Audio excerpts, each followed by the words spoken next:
Welcome, everyone, to Southern Virginia University football from the fields at Southern Virginia University. I'm Jim Bresnahan, joined by Chip Erickson, and we are ready to bring you Knights football today. It's homecoming today, Chip, for the Knights as they get ready to welcome back an old rival in the Apprentice Builders. It is, and it's a great opportunity tonight, this afternoon, for the Knights to get a win and to turn things around this season. Apprentice comes in with just the one win on the season. They beat Greensboro in the opener. Since then, they've lost 3 in a row. They'll be facing a Knights team today that is 0-5 on the season. And Chip, with the off week coming up next week for the Knights, before they then wrap up the season with their last 4 games of the season, including 3 road games, it's a great chance to get a win tonight here against Apprentice on homecoming. Try to get the win before they get into that off week and maybe try to really build something for the second half of the season. Right, and if they can do that, then there's still some good things to come this season with William Patterson still on the schedule and College of New Jersey still on the schedule. So there's still time for some good things to happen here. The Knights have not played Apprentice since that 2013 season when the Knights registered 8 victories, 8-2 season 4 years ago, Chip. And in that 2013 season, again, the last time they played these Apprentice Builders, they actually beat them twice that season. Yeah, they did. They had a team drop off the schedule. Apprentice was able to come in and pick a game back up there and did play them twice and beat them both times that season. And they're back on the schedule here for 2017. Apprentice will receive the opening kickoff. Sam Horman getting ready to kick off here for the Knights as we get play underway today in Game 6 of this 2017 football season. Kickoff down to the 5-yard line. The Builders will return it and get it back across the 25 up to around the 26. And that is exactly where Apprentice will go to work. Their starting quarterback expected to be a junior, 7, Brandon O'Neill. He's a 5'9", 175-pound junior, number 7, Brendan O'Neill. And he likes to rely a lot to a certain degree as far as his offense is concerned on his tailbacks. He's got 2 good ones. Both are juniors, and Ethan Bryce, number 5, and Brandon Jones, number 4. Yeah, and they come in averaging some good yardage a game, and they're really looking to run the ball and keep that on the ground and establish their offense that way. And we'll see if exactly that's what the Builders want to do here on the opening series of the game. They go straight up the middle for about a 4-yard pickup up to the 30-yard line as the Knights were able to shut down that run by Bryce after about a 4-yard pickup. Good tackle by Ciliata, among others. But it's going to bring up second down at 6 here for the Builders.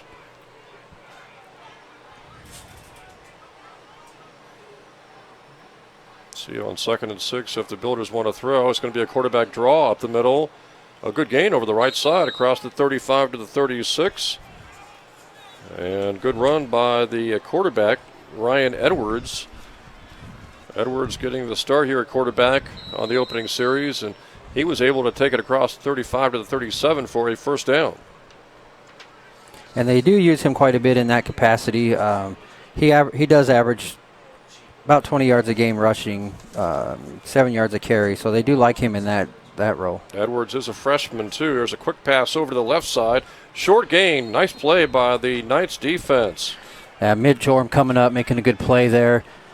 Mitch is, again, the leading tackler on the team this year, and he does a good job picking those screen passes up. And he really got to the pass receiver very quickly to shut down that pass play. Only about a yard pickup. 2nd down, 9 to go. Knights trying to pick up their first win of the year after losing last week 49-0 on the road at Wesley. Wesley obviously a top 25 Division III team. Long count this time. High snap back to the quarterback. And the ball carrier bursts through a hole and gets up to the 50-yard line for an Apprentice first down. Good gain by the Builders as they get inside the 50, or they look like they're going to mark it right at the 50-yard line. So it's first down Builders, 50-yard line. Yeah, they looked like the Knights had him bottled up there for a second, but Bryce was able to see a little opening to his right, made a good cut, and got upfield. Ethan Bryce, a junior, 6 foot, 210 pounds. Couple of first downs, and the Builders have moved the ball to the 50. Now a pass play. Quarterback wants to throw deep. Fires, and it's going to be intercepted by the Knights down around the 10-yard line as they tried to hit a receiver, but there were 3 defenders there, and Neil Davis comes away with it. Neil Davis coming back this year. He was the Defensive Rookie of the Year last year for us. for the conference, and he comes in and makes a good play there. It's good pressure by the defensive line, forcing the quarterback to move to his right, throw that ball on the move. Kind of surprised the quarterback just didn't take off and run for a few yards instead of throwing into basically what was triple coverage. Yeah, it looked like he had an opportunity there. Chose to pull that one up, and the Knights will capitalize on a turnover to start the game. Neil Davis gives the Knights the football for the first time in this game. And the Knights will go with a straight-ahead run play. And that's going to pick up about 3 to the 14-yard line. Knights coming in, averaging about 130 yards rushing a game. 108 through the air. Need to put together some good drives here and get sustained drive. And a lot of the running backs, a lot of the tailbacks for the Knights actually have pretty good averages when it comes to yards per carry. Yeah, they do. Several averaging over 4 yards a carry. Just need to get them going today. This time it's going to be the quarterback going around the right side for good yardage across the 15 up to around the 17 goes Ty Jones. Mark just shy of the 18-yard line, and that should leave the Knights looking at about 3rd down, 3 to go, and they're going to go without a huddle here. Mawala is the fullback. 3rd down, 3 to go.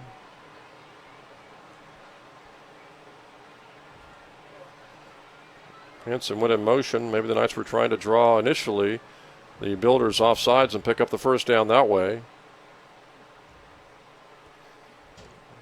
There's plenty of time on the play clock, and the pitch goes to Hanson around the left side. He's got the first down and more. 25-30. Great run by Seth Hanson. Now there is a flag down. We'll see if this is a face mask or some sort of blocking penalty downfield against the Knights. Yeah, where it was thrown there, likely chance it's going to come on that wideout on that outside. And most likely, I would imagine, be a hold if that's the case. And it is a hold against Southern Virginia, wiping out that first down carry by Seth Hanson. And it looked like, to a certain degree, a lot of holds probably are unnecessary, Chip, and that one probably was, because by the time the penalty actually occurred, Hanson had already picked up the first down. Right, and the fortunate thing there is it is a spot foul, so it's 10 yards from where it happens, and it was still enough for the first down. So even though it negated some yards on that run, it was effective in getting the first down. And the Knights will have it at the 25-yard line. Option right this time for Jones. Lots of running room. Good downfield blocking, and he picks up nearly 13 yards for another Knights first down. Yeah, good job there by Ty, being patient, following his lead blocker up the field. And it's first down, Knights, 38-yard line, going again without a huddle.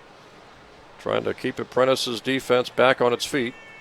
John Harris late arriving onto the field. Harris, number 3.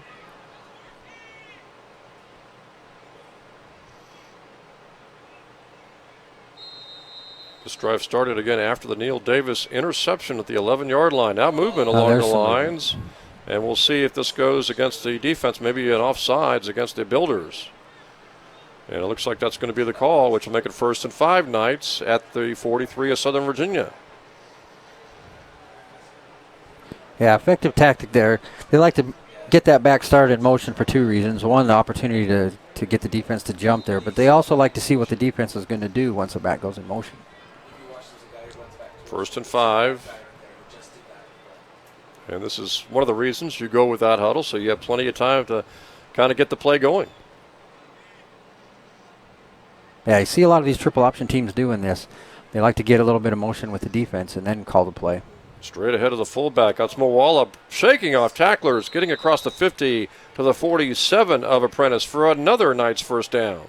Nice job there by the offensive line, getting a surge and giving Mawala a good wall to run behind. First down Knights, 47 of the Builders. Knights have taken a few minutes off the clock after that Neil Davis interception way back at the 11-yard line of Southern Virginia. They moved the football almost 42 yards. Now the Apprentice 47-yard line now. Jones wants to throw. Fires, has Baylor Harding at the 41. He's down at the 40 of Apprentice, and that is going to be 7 more yards for Harding, the freshman out of Utah. And the Knights are moving the football. largely on the ground, but that was a pass play good for almost 7 yards. Nice to mix that pass in there and keep Apprentice guessing. Second down, 3 to go. Also got another hot day here, Chip, so I would imagine that's going to come into play later in the game, maybe wear some players down. And needless to say, a pretty big homecoming crowd as the handoff goes to Moala over the left side. He may go. He's got one man to beat, and it's a touchdown for Simi. Yeah, great job there by Simi reading the block. He got a great block from Seth Hansen, get a guy off his feet, and then able to go the distance. Simi Moala showing some speed around the end, much like that first carry of the season way back in the opener against CNU. Yeah, on that one he went 74 yards to open the season. Looked really promising. And then Simi had an injury early in the season as well that kind of slowed him down. It looks like he's back to full strength. And so the Knights take the early lead, 6-0.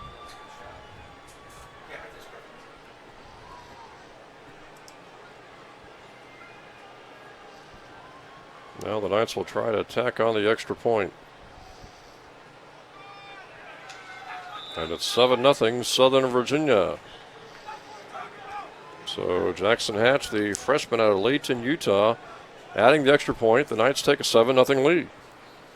And nice to see that coming in on homecoming. You got a lot of people coming back, want to see some good things happen. Great to see the defense get a turnover and then the offense capitalize on that and feel a different energy out there on the field today. And the Knights on top here, 7-0. That first series again started at the 11-yard line after the Neil Davis interception, Chip. And again, it was a good run of mix of run and pass, mostly run, but they were able to get some passes in there that helped kind of throw the Apprentice defense off guard, and then going without the huddle and mixing up the play calling really kept Apprentice on its heels as far as the Apprentice defense was concerned throughout that drive. It did, and that's a good mix of what Coach DuPay is looking for.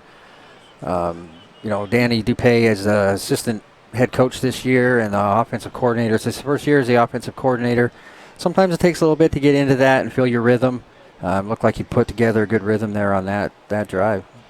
Knights 0-5 on the season, again coming off that 49-0 loss to Wesley. I know after their first road loss, where they only lost by, I believe, 9 at Rowan, they really had high hopes of those back-to-back road games, but they ran into two pretty good opponents in Montclair and Kane. So as we talked about in the pregame, Chip, they're hoping to get the win today, maybe heal up during the off week next week, and then really tackle those final 4 games, hoping to obviously win all 4, but maybe at least pick up 2 wins and maybe even 3 as they try an onside kick. And it didn't go enough, I believe, and then Apprentice was able to grab on top of the ball around the 48-yard line of Southern Virginia. So the Knights tried to pull at all the stops here early on with an onside kick, but it was well covered by the Apprentice Builders at the 48-yard line. They did a good job there to cover that one. Looks like Knights are willing to mix up anything today and then rely on their defense, which has been pretty strong all season.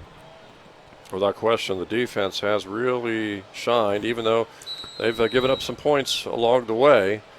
They've gotten really good play from the secondary and the linebackers especially. Yeah, you've got Mitchell Orm and Neil Davis that are leading the team in tackles. Straight up the middle. Good running play for the Builders. Going to pick up at least 4 yards. They got close to the 45-yard line. And there's Neil Davis coming up to make that tackle. Mark it at the 42, so it's about a 6-yard pickup. Now, Neil Davis all over the field this season.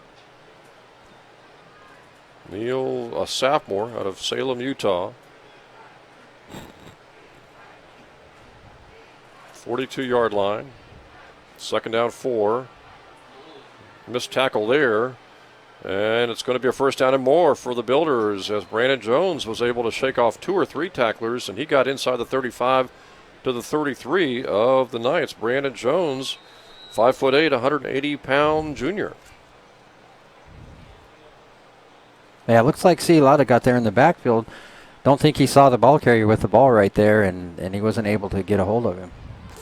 So after recovering the onside kick at the Southern Virginia 48-yard line, the Builders have moved it to the 33 of the Knights.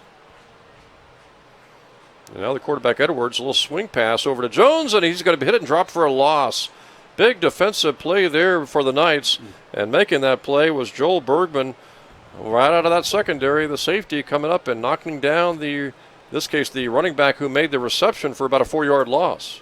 And Joel's played well all season. Junior in that strong safety position. Really big leader on the team and comes with a lot of energy, and it showed right there on that play. Loss of nearly 5. Second down, we'll call it 15 to go.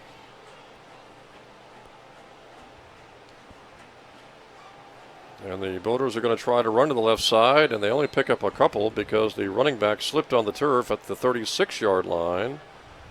As Bryce looked like he had a head of steam, maybe going for another 4 or 5 yards, but he slipped at the 36, helps out the Knights, and turns it into a 3rd and 13. And even though they gave up a few yards early in this drive, this is right where you want to be. You put them in 3rd and really long and force them to be in a position to possibly make another mistake here. Could be 4-down territory. We'll see what the Builders do here on 3rd down. Edwards wants to throw. Do have a flag. And he's got his receiver making the catch at the 21-yard line. Well, they call it incomplete. There's also a flag. I think it's going to be the man in motion for Apprentice. Turned upfield a little bit too soon. And if that's the case, and it was an incomplete pass, I would imagine the Knights could decline it and make it 4th and 13, or accept the penalty and make it 3rd and 18. I think this is a position where you probably want to decline this, force them into 4th down, and get the ball back here. And if you're the Builders, let's see, they decline the penalty. So now if you're the Builders on 4th and 13, do you punt here? This is that awkward spot on the field, but looks like they are going to bring out the punt team, try to pin the Knights inside the 5. 13 yards, a lot of yards to pick up for a first down. So the Builders playing very smart here and trying to kick it inside the 10, trying to pin the Knights deep, even though the Knights on that first series, after the interception, started at their own 11 and scored a touchdown. And this one appears headed for the end zone, and it is. That's a tough job there for any punter to try to pin that when the field is so short. But gives the Knights a good opportunity to bring the ball out here and put together another drive. Yeah, that's one of those deals I would imagine, Chip, where you almost are aiming for the 10-yard line, hoping to get a decent roll, but not too much of a roll. Yeah, roll or bounce. Maybe it hits the returner and you're on that short field. It's a good opportunity for your gunner guys to get down there and make a play if something happens that way. But it lands in the end zone, so the Knights will bring it out on a touchback to the 20. And we'll see what the Knights can do on their second series. They scored a touchdown in their first series. Jones wants to throw on first down. Now he's going to try to scramble, and he gets out of bounds. Yeah, probably the right decision there. Pull that ball down with nothing and not try to force anything, especially this deep on the field. If he was looking downfield, he had Cody Barnes, but he was well covered. And as you said, Chip Erickson, the Apprentice defense was all over him from the very beginning, so he really didn't have any much time to really look for other options. And in that case, that was probably the best decision there. Just pull it down, see what you can get, and not risk a turnover here. And he ended up losing 2 yards. Now the Knights will go back to the ground game, trying the left side this time. It's good yardage, and it's going to be a first down for Southern Virginia. Good run by the Knights. Man, nice blocking out there up front by senior Mike Carroll. And early on, he got a nice block by John Harris as well. We do have a penalty flag down. We'll see if this one's coming back. Knights earlier in their first series had an offensive holding call.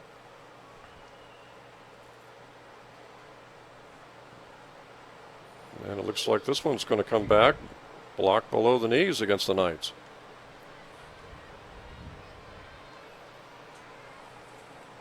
Knights on top here, 7-0 first quarter. Homecoming. Make sure you hang with us for halftime because we'll take a look at the Spirit Squad. We'll also announce your homecoming king and queen. Mentioned the Knights will not be in action next week. They've got an off week next week and chance to heal up a little bit, Chip, as far as just the overall health of the team is concerned. Right. There's some lingering injuries. It's nice to have a bye this late in the season and get some things healed up. Here's Ty on the option. Gets good yardage across the 20 up to the 22. And it will turn it into, I believe, a third down and about 8 to go now for the Knights. Another good decision there by Jones to keep that one. Apprentice is really jumping out on the pitch man pretty quick, so he's going to have an opportunity to pick up quite a few yards today. Yeah, Tide does seem to be running the ball much more effectively here in the first quarter than in the past few games. 3rd down, 8 to go. See if Southern Virginia will decide to throw here for the first down. They have to get to the 30.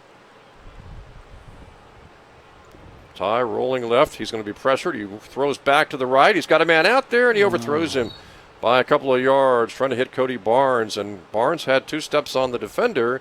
Unfortunately, he was about 3 steps behind the football. Yeah, that was a case there where Ty probably had a little bit more time. He could have waited for Cody to get out there a little more before he let that one go. So the Knights will punt, and Tate Briggs, backup quarterback, will be onto the field to punt. Knights have been using this season, Chip, the soccer-style punting.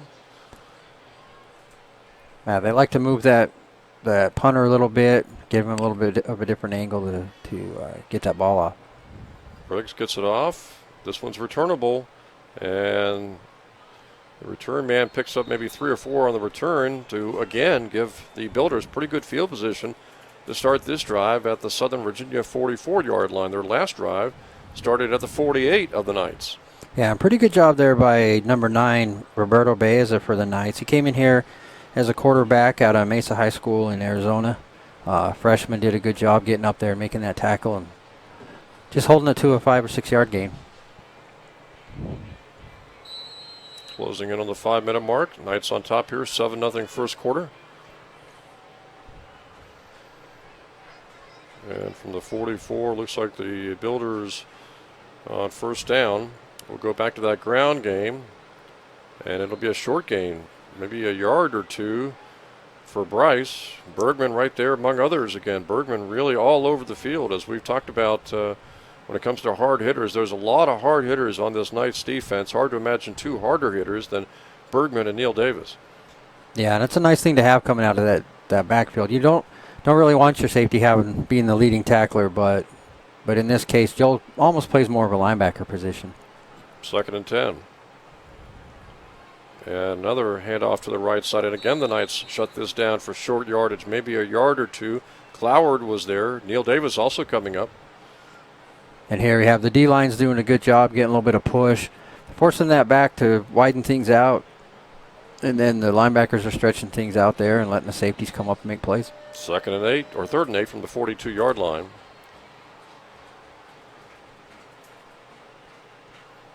Knights would love to get a sack here on an obvious passing situation. The quarterback wants to throw up the left side and just overthrew the receiver at the 10-yard line. And the receiver had gotten past Bergman, but much like the Knights' last pass, that one sailed maybe a couple of yards ahead of the receiver, and the Knights really dodged a bullet there.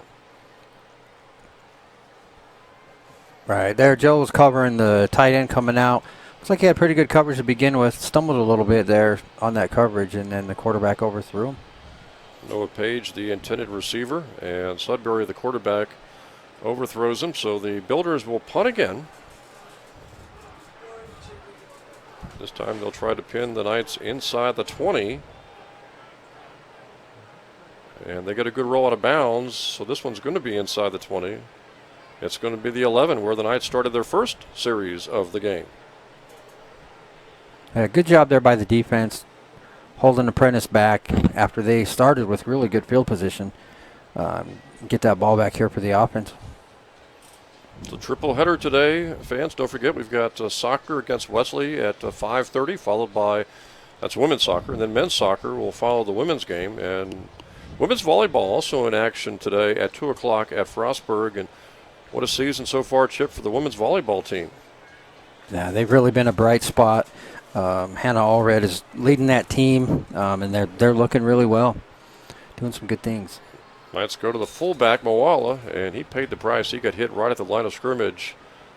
And it looks like he'll maybe be marked down just shy of the 13 for a gain of only about a yard, maybe a yard and a half.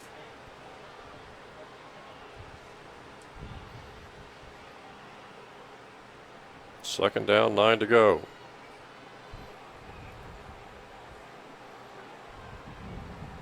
Simi Moala has the only touchdown so far today on the Knights' first series of the game.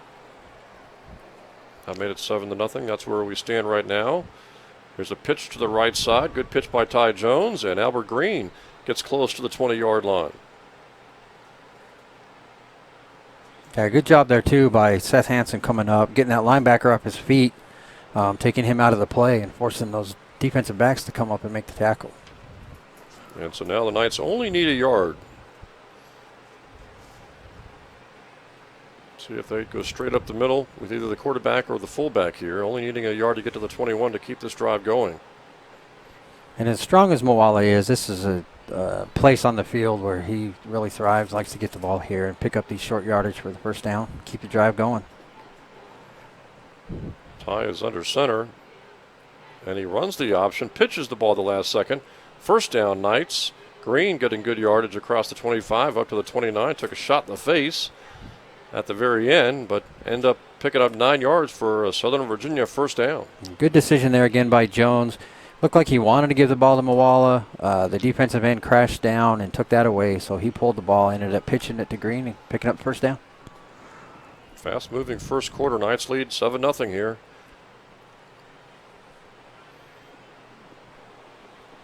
Knights have not really had the field position dominance as really Apprentice has, but still the Knights have been able to move the football away from their own goal line. They've got a couple of moving players at the same time, and it's going to be probably a motion penalty against the Knights as Moala gets a good game, but it looked like they had some confusion in the backfield, a couple of players moving at the same time.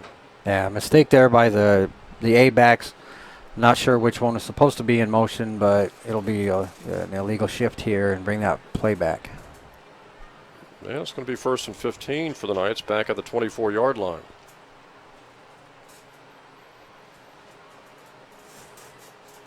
Good homecoming crowd, Chip, and again it's going to be a triple header on this field today. Football started at 1, and then obviously women's soccer at 5:30, and men's soccer to follow the women's soccer game. Nice to have a lot of activity going on here for the alumni coming back. 1st and 15 for the Knights. Akiva Wedge, number 2, in motion. And we'll see if the Knights throw out of this formation. They got Wedge and Harris both out there. Both are playmakers. And Ty gets by 1 and then is wrapped up at the 26 and down at the 27. He picked up maybe 3. And picking up 3 there is a good positive thing. They should have had him in the backfield. He was able to duck under that tackle and pick up some positive yards. And it leaves the Knights looking at 2nd down and 12 now. They have to get to the 39 for a first down. 1:20 to go here in the first quarter. Knights lead 7-0.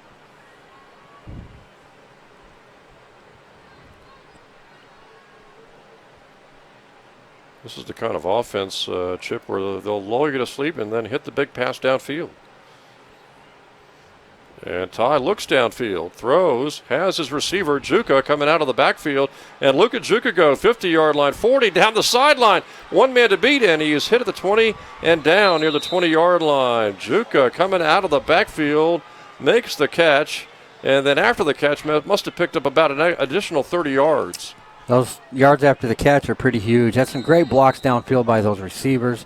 Nice to see Juka in there doing some good things. The coaches are really high on him coming in. They have a lot of good things to say about his work ethic. And from the 20, the Knights looking for their second score this first quarter.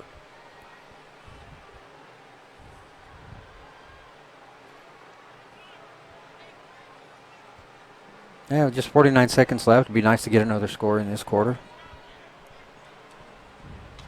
And it's going to be Juka up the middle, and he breaks one tackle, and then the leg tackle knocks him down near the 15-yard line. So Juka comes out, Semi Moala replacing him after Juka's run gives the Knights about 4 yards on first down, making it 2nd down and 6 near the 15-yard line.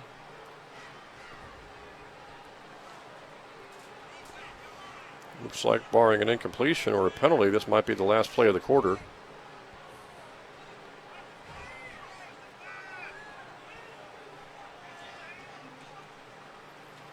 And Jones runs the option to the left, pitches to Akiva Wedge, breaks the tackle, and he is in for the score.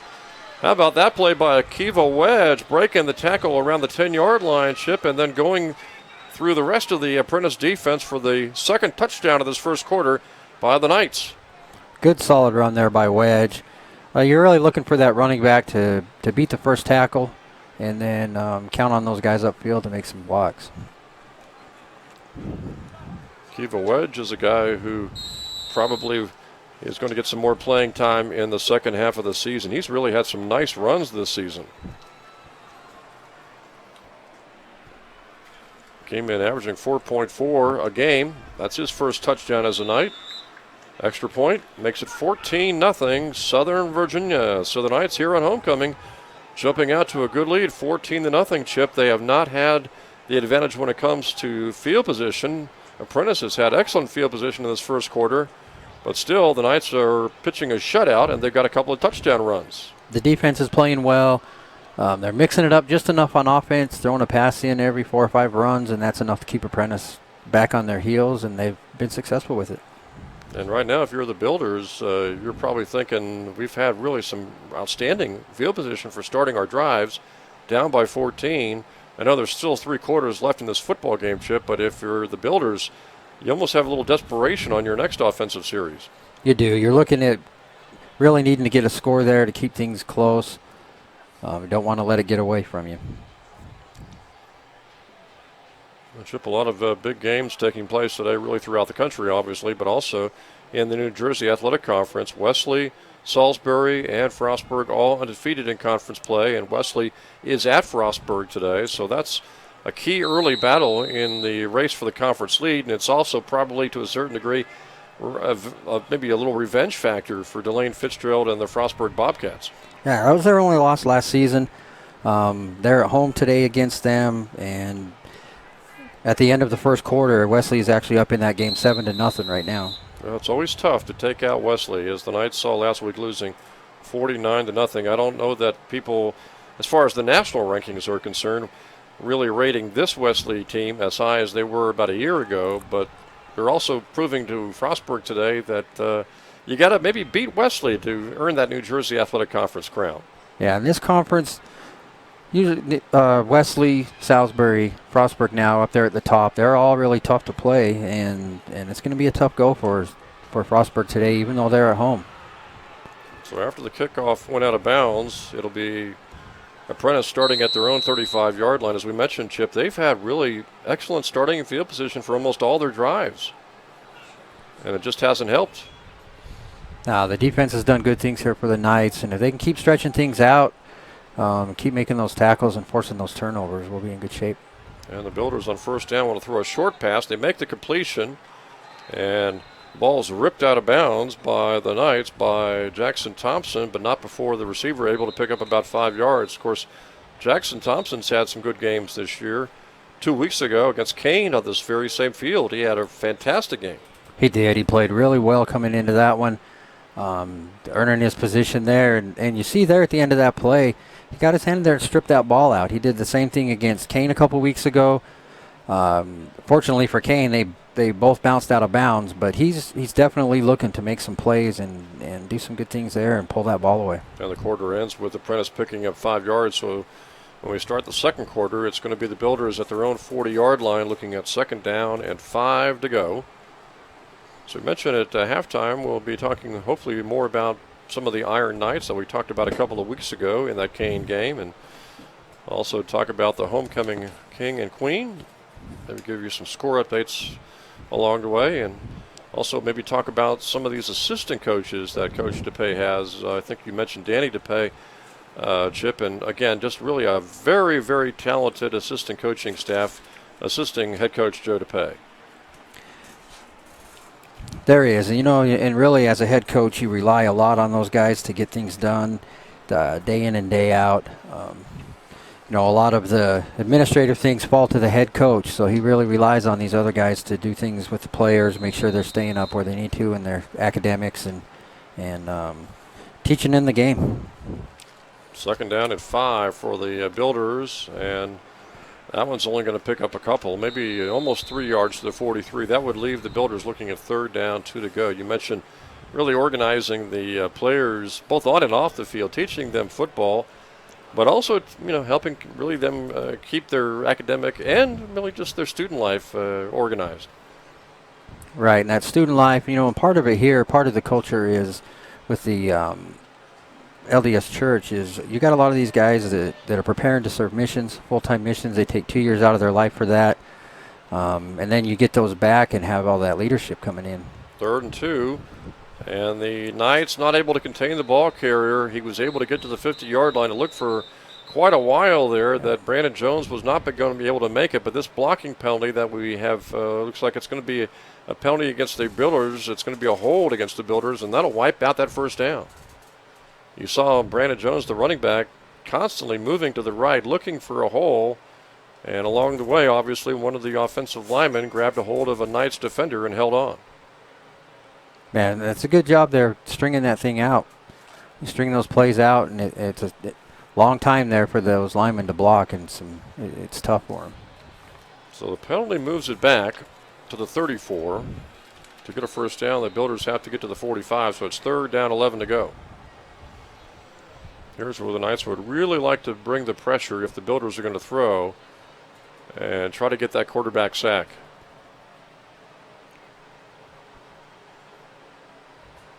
See if the Builders take a shot downfield on 3rd down and 11. They're going to play it safe, go with the running game, and only pick up about 4.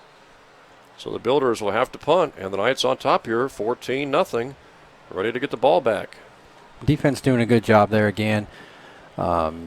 Just keeping to assignment football.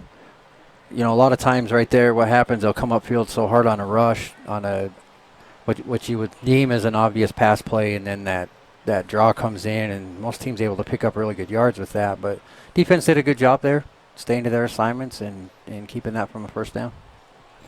Knights ready to return this punt, hoping for a big return.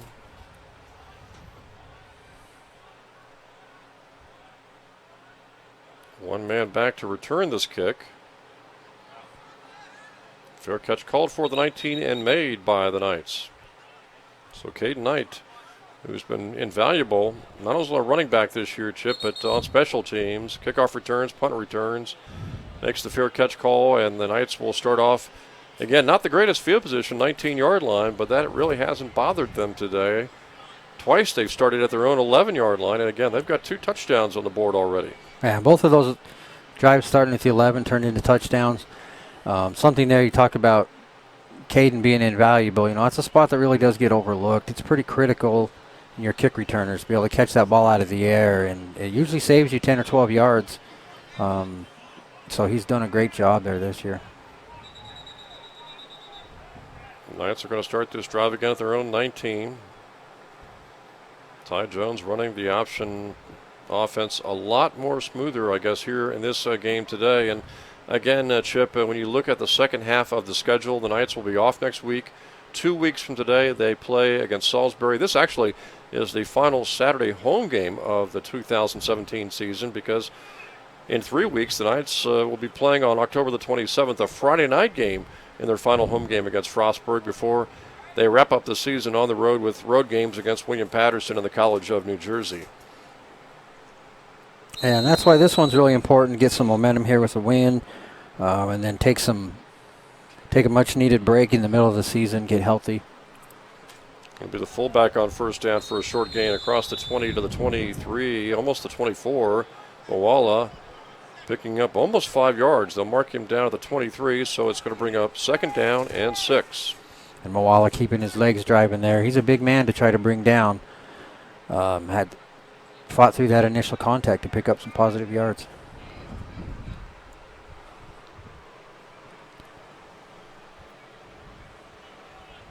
Been tough for the Apprentice defense to make a stand, and that's basically what they have to do right now, Chip, to keep their offense in this game down 14-0.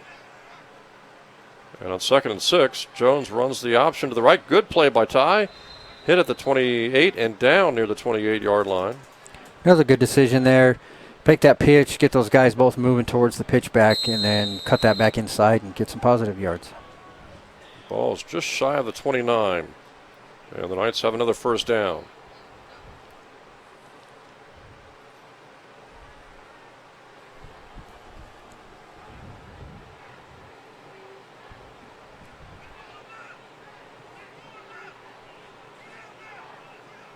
See if the Knights throw here on 1st and 10. Going to be a quick pass.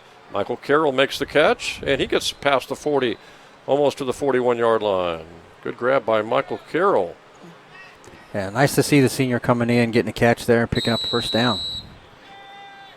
Gets up a little tender, but did a good job hanging on to that thing. Took a shot at the legs after he made the catch, but he was able to pick up another first down, so the Knights have it 1st and 10 at the 40.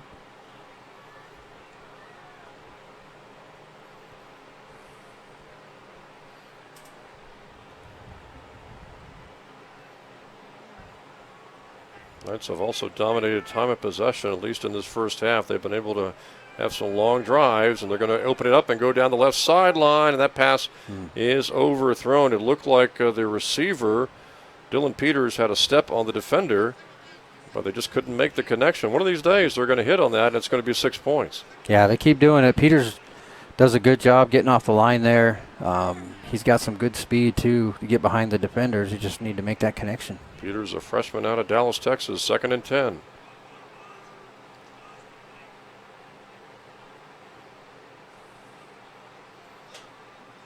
What are the odds, you think, Chip? Maybe somewhere along the way, without this, with the no-huddle offense, they'll get to the line and snap and run a play within maybe a couple of seconds just to take maybe Apprentice off guard. Yeah, it'd be a good thing to do there. Good spin move by Jones for 5 yards. Anything to mix it up, keep the defense, try to keep them honest, catch them off guard. Maybe we'll see that come up.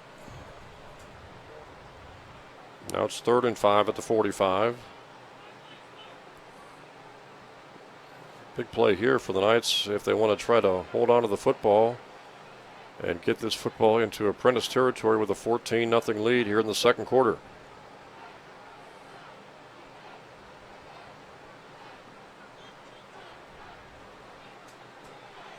Yeah, Knights been real effective here with the run. They've already run for 135 yards, which is take the time out here. About what they've been averaging per game. They've already picked that up in this first half.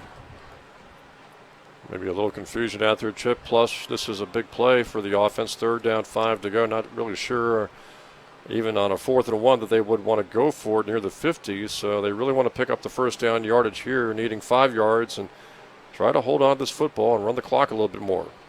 Yeah, and this one here will be a will of those offensive linemen. They can get a good push and get those guys blocked from that backside. He should be able to get a good play here and pick up that first. No, the heat's got to be taking a factor out there. Looked like Ty Jones was a little exhausted himself. We've had some muggy home games this season. There have been all season, and it's quite a bit warmer out there on that field. The field looks nice and green, but it's made of actually rubber pellets, and there's a lot of those black pellets in there, and that heat really just reflects off of them. So it's probably 10 degrees hotter on the field. Well, if you got a prediction on this 3rd down 5 play, will we see the option again, or will Ty actually throw the ball downfield maybe?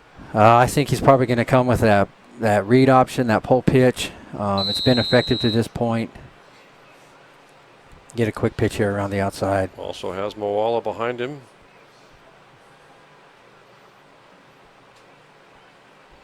Another possible weapon there, Simi. Only needing 5 yards to get to the midfield stripe to get a first down.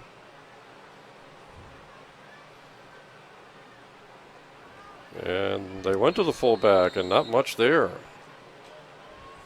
Yeah, Apprentice defense was ready for him there. They all knifed down inside, decided they were taking that away, and if they were going to get beat somewhere else, they'd take that chance. So decision time here, 4th and 5, and it looked like the offense wanted to go for it, but they're going to send Briggs onto the field and punt it away. Yeah, in that case, the offense always wants to go for it. They don't want to come off the field, but this is probably the best decision right here. Flip the field position. Even though the Apprentice has had good field position every other possession, the Knights have done a good job holding them back. So just flip the field here, force them deep.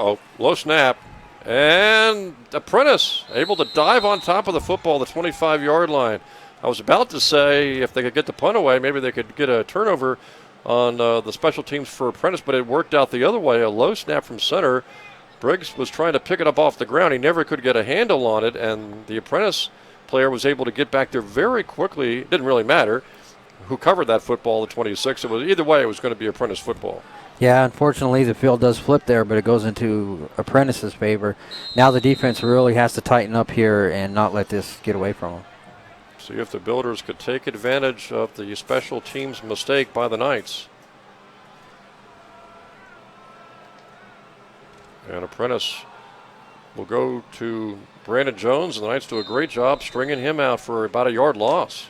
Nice job again there, stringing things out, letting those linebackers come up and make a play. You know, getting back to that punt, I'm not sure there was a whole lot Briggs could have done right there, except try to scoop it off the turf and either run with the ball or try to kick it at the last second. But he didn't, even if he was able to field that ball cleanly off the turf, he was not going to have a whole lot of time to kick that ball. No, they were coming for that one, definitely. 2nd and 10. Under 10 minutes to go here in the second quarter. In a 14-0 game for the Knights on top. Long count this time by the Builders, and they'll try the right side this time with some blockers. And the ball carrier got to the 22-yard line. And it was Brandon Jones again. Short gain, 3rd down coming up for the Builders, 22-yard line of the Knights. 3rd and about 6 to go, and this obviously, Chip, most likely, depending on how good the field goal kicker for Apprentice might be, and again, you're down by 14 points too, this might be 4-down territory. Yeah, probably is likely here for that. You know, they're trying to use the speed they've got to get outside. They're going left and right, but the defense is doing a good job stringing everything out and limiting those to just short yard gains. So a timeout on the field. Apprentice wants to talk it over. They need about 6 yards for a 1st down. And against 3rd down, so they've got 2 chances to get from the 27 near the 21-yard line, or actually the 22 down to the 17-yard line. Right now they're just outside the 22 of the Knights, looking at 3rd down, 6 to go. Builders have not shown the ability to really throw the football here in this first half, though. No, and after that little break there, see a little bit of an injury there. Builders come back on the field, and here we go on 3rd down. See if the Builders want to throw or take a chance running the ball on 3rd down. And the quarterback, Edwards, will try to run it to the outside. He's got a 1st down and more, getting to the sidelines near the 10-yard line. He's out of bounds at the 12. 1st and 10, Builders at the 12-yard line. Knights were not looking for that quarterback keeper around the left side. No, and the defensive end got drawn down inside a little bit too much, didn't keep us contained to that outside, and Edwards was able to beat him to the edge and then outrun the linebackers. And it's 1st down, Builders, 11-yard line of the Knights. Builders trying to get on the scoreboard here in the second quarter, down 14-0. And it's going to be Bryce this time. Stutter step, good spin move there, and he's down close to the 4-yard line. Neil Davis finally knocking into the turf, but not before he got to the 5-yard line and picked up 6 yards. 2nd down, 4 to go. Builders can pick up a 1st down near the 1 without getting into the end zone.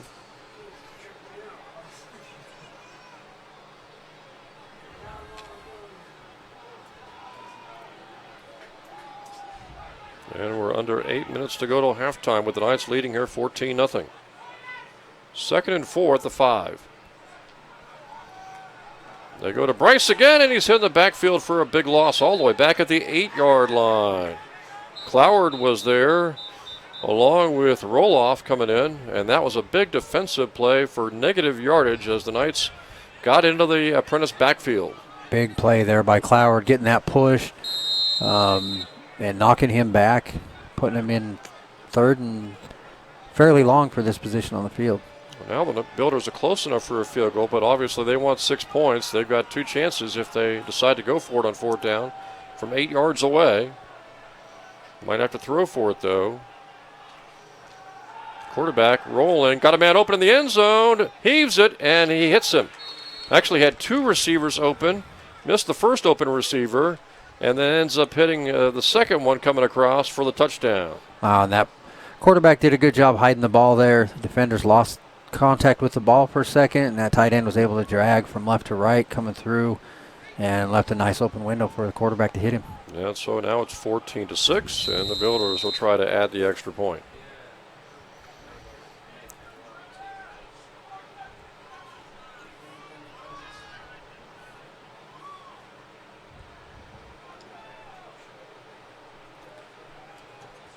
Apprentice able to get the extra point. So this game now 14-7, Chip, and it's really turned on 2 plays. It was 3rd and 5 for the Knights at their own 45-yard line. Chance to pick up the first down and get into Apprentice territory, but stymied on a fullback run. And then, of course, on the following play, the punt, the snap back from the center never got to the punter Briggs. And Apprentice took over at the 26 of the Knights, and then they end up scoring to make it 14-7. Yeah, it really shows how critical turnovers are. The Knights got an interception on their first defensive series. They're able to take that ball, turn around, take it 89 yards, go down and score. And then right here with Apprentice, that comes off of a turnover, off that bad snap, and now it's a 14-7 game. And right now the Knights are thinking about trying to get some good field position maybe after this kickoff and trying to get their 3rd touchdown on offense of this first half in an effort to get that 14-point lead back before halftime. And it would be really nice going at the half with that big lead. A little over 7 minutes left. Still plenty of time to put together a really good drive here. Knights trying to win on homecoming. Again, they'll be off next week. Then they return to the road on October the 21st at Salisbury. Their final home game, Friday, October the 27th against Frostburg, and then they'll wrap up the season with 2 road games in November against College of New Jersey and William Patterson. And it'll be real good to have a bye before Salisbury. Salisbury's been so tough the last few years. They appear to be down just a little bit this year. Knights probably still thinking about maybe some payback from the last road trip they had to Salisbury. That kickoff bobbled out of bounds, and it will be the Knights football. Looked like Jonah McFarland maybe had a chance to field it and lost it, but luckily went out of bounds. Yeah, fortunately you got the bounce there to get it out of bounds. Definitely didn't need another turnover right there. You mentioned Salisbury, and again, a lot of people focusing on that Frostburg-Wesley game today, but again, Salisbury yet to lose in the conference. Right, and they have Christopher Newport at home today. They're about the same position on the time as we are, about 7 minutes left in their first half, and they're only up 3-0 on Christopher Newport right now. Knights will start this drive at the 30-yard line. Jones hit in the backfield. He was going to try to run the option, maybe pitch that ball to Akiva Wedge, never got the chance. We'll end up losing about a couple of yards, maybe 3, all the way back to the 27-yard line. Yeah, Chris Smith for Apprentice there, junior D lineman, 6'2", 265-pound guy out of Richmond, made a good push up there and was able to get Jones in the backfield for a loss. Now it's 2nd and 13. Not only do you want to get that lead back to 14 by scoring on this drive, Chip, and the last thing you want to do is see the momentum switch before halftime really heavily into Apprentice's favor, and the defense shuts down the quarterback again, essentially for no gain, bringing the Knights up to a very tough 3rd and 13.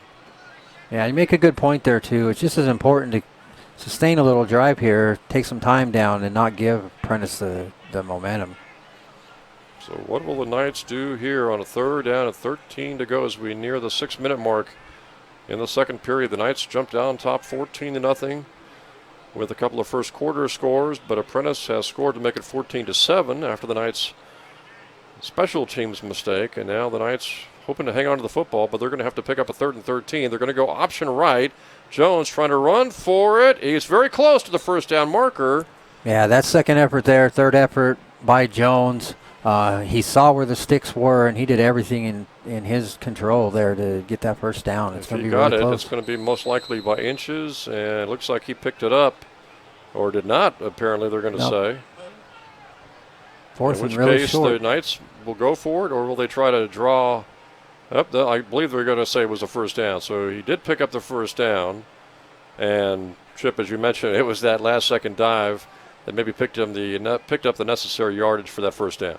Yeah, good football move there by Jones to keep this drive going. Clock going to be a factor on this last drive. Handoff up the middle. Again, that Builders defense shutting down that running play for no gain right at the 40-yard line. Yeah, and after the first 2 series there by the Knights, able to run and stay up the middle and run, the Builders have really tightened that thing up in there. So it is 2nd and 10 for Southern Virginia, 40-yard line. Under 5 minutes to go till halftime. Knights obviously would love to take up the remaining 60 yards, use up 5 minutes off the clock, and go into halftime with a 14-point lead. The Builders are trying to get a big defensive stand here, down by 14 or down by 7 points, 14-7. Jones wants to throw. He's looking. He's got Carroll out there, and Carroll comes back for the football, makes the catch despite being held. There's lots of penalty flags, but Michael Carroll made the catch at the 25-yard line anyway. How about that catch by Carroll? Kind of reminded me of that game back in 2014 at Guilford where they threw deep to Carroll. I don't know, 3 or 4 times he made catches like that. Yeah, great concentration there. You know, he had the defensive back. He'd already had him beat and was able to come back to the ball. And even though he had to catch the ball and the DB, he was able to concentrate on that thing. The Knights are going to decline that penalty and take the yardage.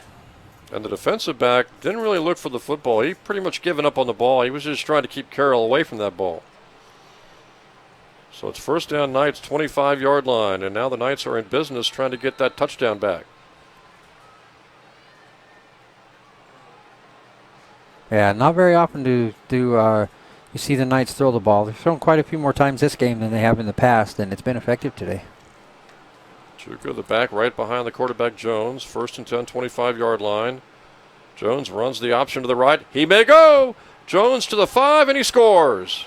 Tie with the 3rd touchdown today for Southern Virginia in this first half to make it 20-7. Great decision there by Jones. He got a perfect block initially at the line of scrimmage. Seth Hansen kicked that linebacker wide to the outside. Jones saw the opening, turned on the jets, and then he picked up one more solid block from his wideout down there close to the goal line to put that score in. And Ty Jones has his 2nd touchdown of the season. Moala picked up his 3rd touchdown to begin the game. Wedge also with a touchdown, and now Ty has his 2nd touchdown of the season.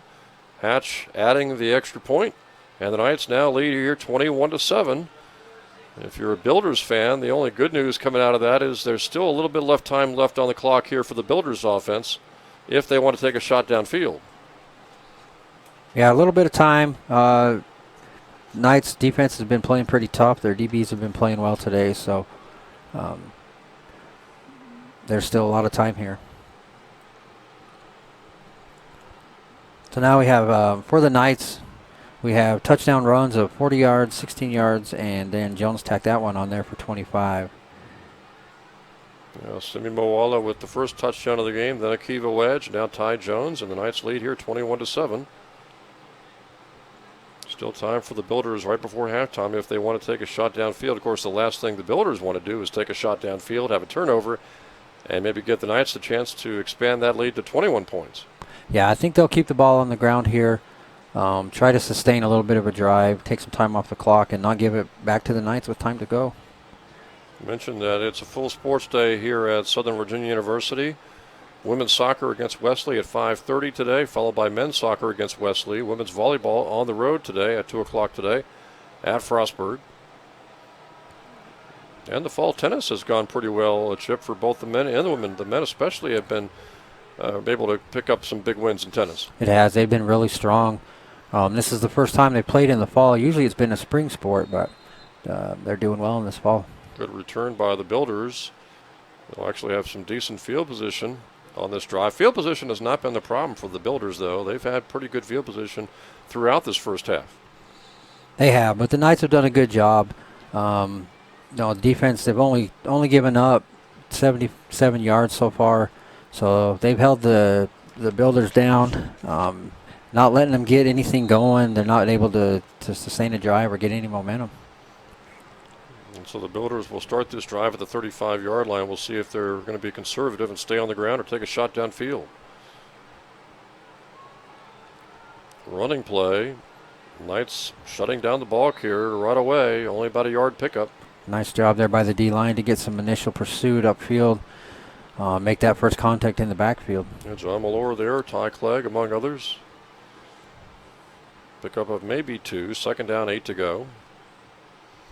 Builders don't seem to be really in any hurry coming out of the huddle with the clock running.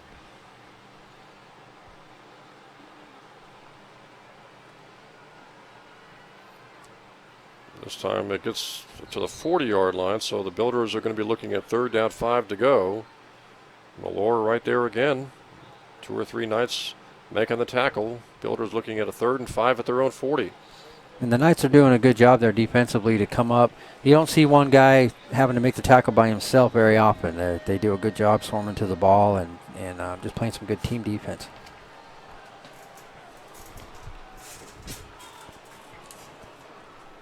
Knights trying to come up with a big defensive stand here on 3rd down to get the ball back for the offense right before halftime. Builders want to throw. Here comes the pressure. Knights get the sack back at the 37-yard line. Cloward was there. And also making the play was Clegg as they were able to finally chase down the quarterback for a sack. Yeah, Clayton Cloward never gave up on that. Great job there by the DBs to stay right on those receivers and not give the QB anywhere to throw the ball. And so now the Knights are going to get it back. May not be the greatest field position unless they get a big return. And they've got a little over 2 minutes on the clock to work with. So will the Knights, depending on what they get off maybe the punt return here, Chip, will they take some shots downfield or just decide to play it safe and take this 21-7 lead into halftime with the knowledge that they will begin the second half with the football? Yeah, Jones has thrown the ball well today. A couple times he's overthrown his receivers, but the receivers have been getting behind the DBs too. So with that knowledge, good opportunity to come out and maybe take a shot or two right here. I think you want to run a few plays first, keep it on the ground, take a little more time off before you go into the air because it wouldn't be real good to give Apprentice the ball back with a chance to score. So I think you keep the ball on the ground, maybe throw once or twice, and get a little closer in there, and then see what we can do here. Maybe get another score.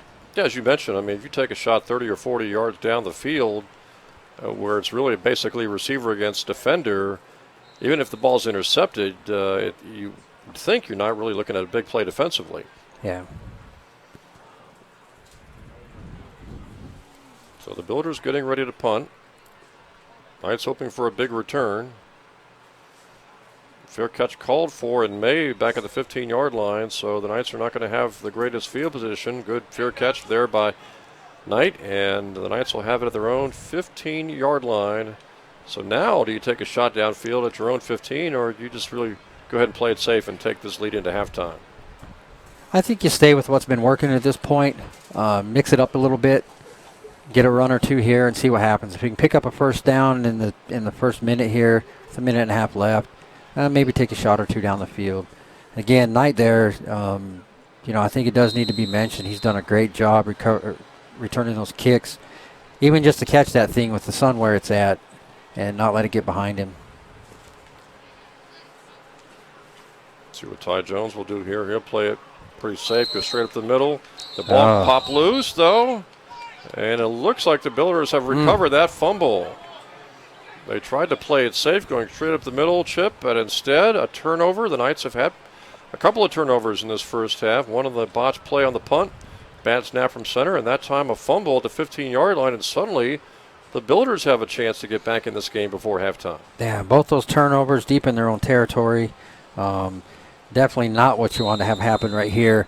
Defense is really going to have to tighten up here. You don't want to give the Builders any momentum.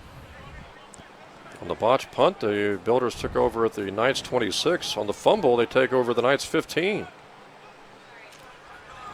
And the quarterback wants to run to the right side, and he's thrown down by Bergman. Bergman able to chase down the quarterback, Sudbury, for a loss. Bergman does a great job there. He took on the lead blocker, kept his pressure on his outside shoulder, and forced that quarterback just to go lateral there, and there's nothing he could do. And then Joe came off the block and was able to make that tackle for a loss. Homecoming today, so stay tuned. Stay with us for the homecoming halftime festivities from down on the field. We'll have the announcement of the homecoming king and queen. Second down. Edwards wants to throw, has time. Now he's pressured, and he just got the football away. Basically throwing that way and went away. I guess he could sense from the right side that he was going to be hit if he didn't get rid of that football, and it was a good play by the quarterback to avoid the sack. Good pressure there from Michael Benjamin and Marlon Washington, both in good pursuit, forcing that quarterback just to throw the ball away. So now the ball is at the 19-yard line. 3rd and 14 to go. Builders can get a first down near the 5-yard line.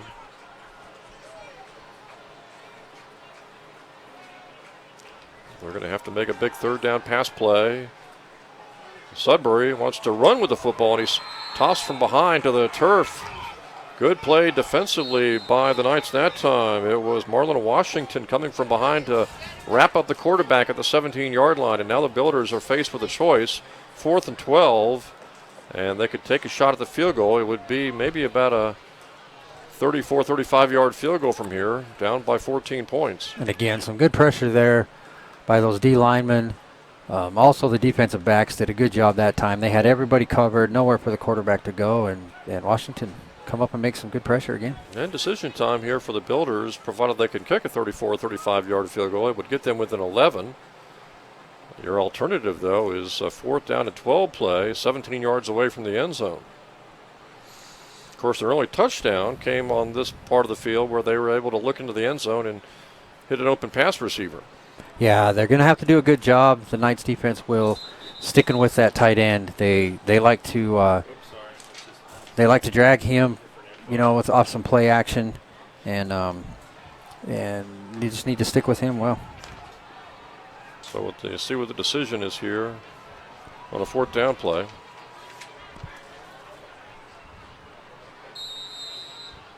Looks like they're going to attempt the field goal.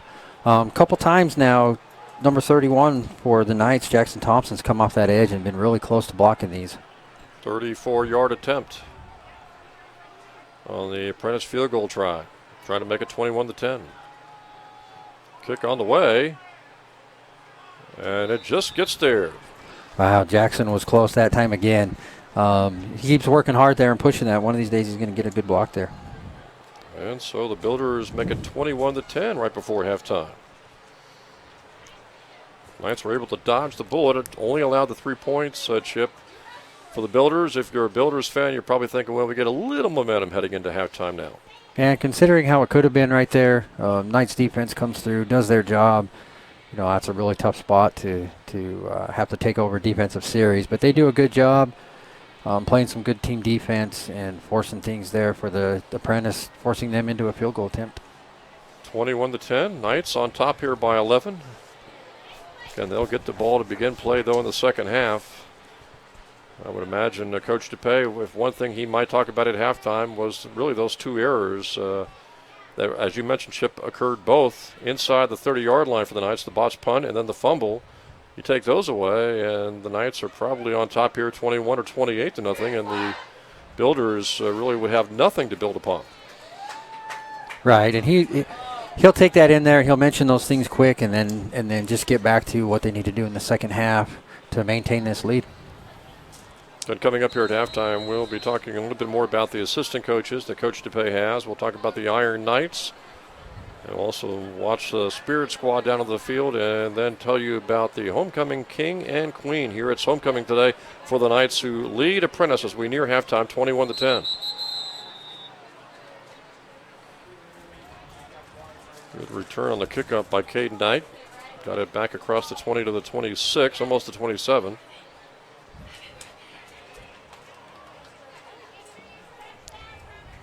And now we'll see what the Knights want to do here in the closing seconds of this first half. I expect any shots downfield on this final drive. I think right here will be do the safe thing, keep the ball in Jones' hand. Not risk that. And it looks that like they're going to take the knee.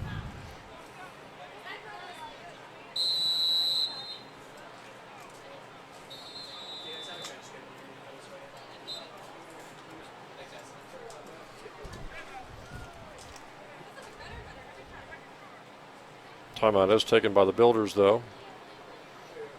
With the ball at the 25-yard line, and the Knights looking at 2nd down, 12 to go.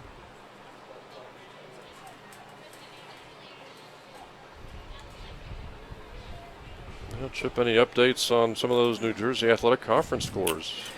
Yeah, we've got going into the half, Frostburg and Wesley. Frostburg's turned things around there. They're now up 10-7 with, just right at halftime. In the Kane and William Patterson. William Patterson's playing tough. There's still 13 minutes left in the second quarter, but Kane's only up 14-0. And in the other game today in the conference, Salisbury and Christopher Newport, it's still a 3-0 game.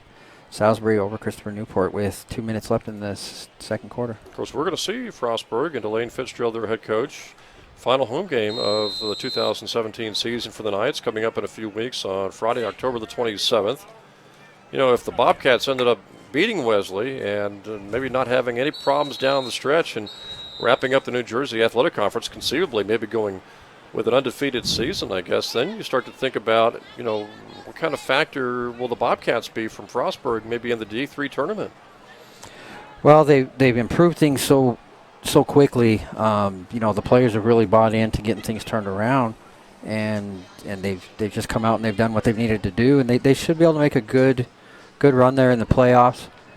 They haven't been in several years, but it's not only good for them, but it's good for the conference to get a couple teams in there and represent the conference well. But there's just so many tough regions when you look at Division III. Last year, Mary Hardin-Baylor, the champion. I mean, out in the Southwest, you got them, and Hardin-Simmons. In Ohio, you've still got Mount Union and teams like Wittenberg and John Carroll. And then over in the upper Midwest, you've got two really good Minnesota teams in St. John's and St. Thomas.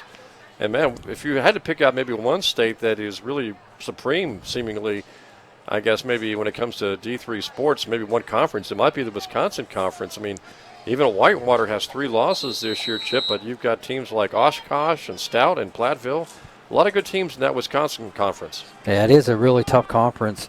I think that between that and the New Jersey Athletic, they're both really tough. You've got some solid teams top to bottom. And UW Whitewater, you know, between them and Mount Union, they won a lot of tournaments together. A lot of D3 titles, and Whitewater's dropped off a little bit, but then the other UW schools have taken over, and that's a really tough conference to play in. The Knights almost connected on that pass play to Juka. Just got it over the defender's head. Juka couldn't hold on. If he holds on to that pass, he's got some running room in front of him. Yeah, a lot of green between him and the end zone there. The Knights will try to punt. Good snap this time. Kick is away. Not going to be returned by the Builders. It'll roll dead. And now we'll see if the Builders maybe decide to take a knee at the 31-yard line and try to go into halftime only down by 11.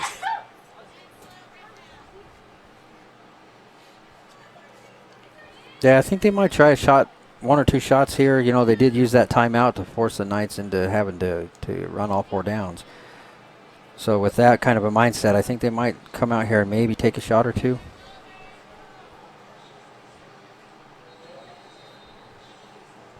See what the Builders decide to do here. They trailed early, 14-0. They got a touchdown. The Knights came right back with a score to make it 21-7. And a field goal by the Builders has made it 21-10. Builders want to throw. The ball's tipped up in the air and knocked down.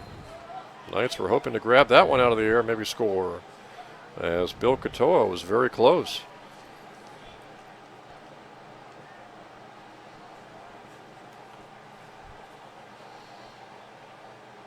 Hard to believe, especially with these kind of weather conditions, you can have a guy like number 8, Simi Moala, playing 2 ways at times, playing both offense and defense, Chip. Not something you see very often at the college level in any division. They used to call that, what, Iron Man football? Yeah.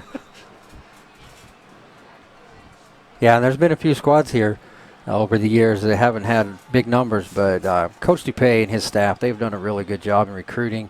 This is the biggest roster that they've ever had to start a season with, so that's been a positive. Although when you've got somebody like number 8, Simi, out there, who is a really tough running back, but also a very good defender, hey, you use what you got. You use the talent. Yeah, and he's able to maintain that. He's in good shape, and, you know, if they needed to, they could have him punt. That's really where they decided to make him a running back last year after he took a couple of punts and ran them. Builders trying to run, getting to the 46, and barring a stoppage of the clock, that'll be the last play of the half. And the Builders will actually spike the ball to give themselves maybe one shot downfield. from the 46-yard line.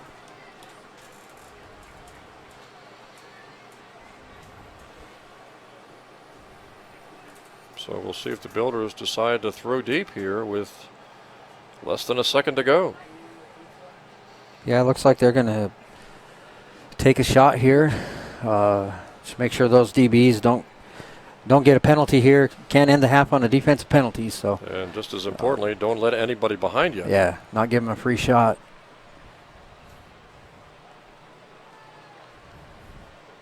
From the 46-yard line, 54 yards away from the Knights' end zone. And the Builders, no, the Knights are going to take the timeout, talk it over defensively, make sure everyone's on the same page, and they don't allow anyone behind the secondary. Yeah, good decision here. I'm sure they're going to talk about that. Let nothing behind you, and don't give them something easy. Don't give them a penalty here where they get to move the ball up 10 or 15 yards and take another shot. Well, the Knights jumped on top here 14-0, and anybody who thought this was going to be a blowout, the Builders came right back with 10 points. The Knights actually had a 21-7 lead, but the Builders got that field goal right before halftime. And you had to figure with this rivalry that hasn't been seen on the football field since 2013 that the Builders were not going to go easily. No, they knew what they had coming in. They knew it was going to be a battle here. And if you can keep those turnovers down, you know, right now there's 17 points of this game have come off turnovers, 7 for the Knights and 10 for the Builders. The Knights have had 2 big turnovers, a fumble and also a botched punt. Both occurred inside their own 30. Knights trying to get that last sack before halftime. Throw downfield. Intercepted by the Knights. Picked up by Southern Virginia. And a late penalty flag. Looked like we had some contact. As for the Knights, flying through at the last second was Mitch Oram. Yeah, and a frustration penalty there by Apprentice. Running back Ethan Bryce came up. Gave one of the Knights a shove in the back after the play. Unnecessary there, but I think what happens here, if there's any time left, it looks like with no time left on the clock, they'll have that option to take that penalty in the second half. Which would actually benefit the Knights. Let's see if it's just going to be declined, and we'll go to halftime with a 21-10 lead for the Knights.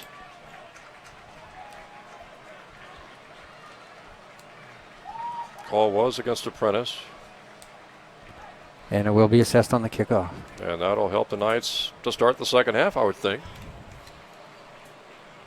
So we are at halftime here from the fields at Southern Virginia University, and the Knights are on top in this homecoming game against the Apprentice, 21-10. Yeah, the Knights have come out. They've done what they needed to do, moved the ball really well. They had a good mix of pass and run, keeping everybody involved. Ty Jones has done a good job of making the right decision on the option. It's just been it was a good half for the Knights, and they need to go in and talk about a few little things there and then come out and make a couple adjustments and keep this lead. Yeah, just the 2 turnovers, and it was just a matter of the 2 turnovers, but also where those turnovers occurred that allowed Apprentice to get 10 points off those turnovers, and credit the Knights defense for making sure they got just the field goal on the second turnover, the fumble, instead of a second touchdown. Right, and even with the score there, you know, the Knights defense has done a good job this afternoon. They've held Apprentice to under 100 yards of total offense, and they've been in a tough spot there with both of those turnovers, and limiting the Builders to just 10 points has been a positive. Well, let's watch the Spirit Squad, Chip. You want to make mention of any Iron Knights, something that Coach Joe DePay has been talking about these last few home games, maybe some of the players you don't actually see on the field that really make a big contribution. Now, this is a program, this is something that actually one of the players came up with to kind of recognize those guys who are really giving good effort at practice. They might not see as much time on the field, but their efforts at practice, it really gives those first-string guys a good look. This week, he wants to highlight as Iron Knights Nash Jones, who is a running back out of Heber, Utah. Played at South Summit High School. He's a liberal arts major here. And he's also a soccer webcaster. Yeah. Has done a few soccer games with us. Which is a nice thing to have here at the school. The students get a lot of opportunities to try some different things. So Nash is making his mark on the football field and in the announcer's booth. Coach Dupay has said he's continuously improving. He loves to learn, and he has a really bright future. And I think whether he chooses to, stick on the field or come in the booth and do that more, then he'll do well there. Another one we have is Ben Petty. He's a liberal arts major as well. He comes out of Greenwood, Indiana. Ben was recruited here several years ago out of Center Grove High School. He comes in here as a linebacker. He's a sophomore, but he chose to serve a church mission before coming here. I believe he served his mission in Brazil. And this year he's they actually have 33 returned missionaries on this team this year. And the only school with more than that this year is Brigham Young. Another one we have is Jeff LaPointe. He is a running back out of West Orange High School in Windermere, Florida. He's also a liberal arts major, and Coach Dupay has said he's been a great addition to the team, always has a great attitude. He's looking to do whatever he can to help the team in any capacity, and he's just an awesome teammate. And then the last one this week I want to feature is Pei Tuiaki. He's also a liberal arts major. Pei comes out of Mesa, Arizona, out of Red Mountain High School. He's a defensive tackle, a sophomore this year. And Coach Epps, who is the D-line coach, also an alumni, he played here in 2012 and 13, says that Pei's the type of guy you want to have on your team when it comes to contact sports. He brings excellent energy to the team, and we love that we have that in him. Another thing that Pei does is every year here at the school they have a 5K run that they use to raise some money. They do a luau, and every year at the end of that, the night run, every year at the end of that, at the end of the luau, Pei comes in and does some traditional Polynesian dance with the fire. So he's been a big addition to the school, not just the football program. And there is your homecoming king and queen for the Knights. The king, by the way, is Tyler McCready from North Bend, Washington, pre-med biochemistry major, sophomore on the men's basketball team. Loves to fish with his brothers and watch his sister's volleyball games. He's served a mission for the Church of Jesus Christ of Latter-day Saints in Orem, Utah. And the queen is Lou Washburn from Baltimore, Maryland, a junior studying music at Southern Virginia University.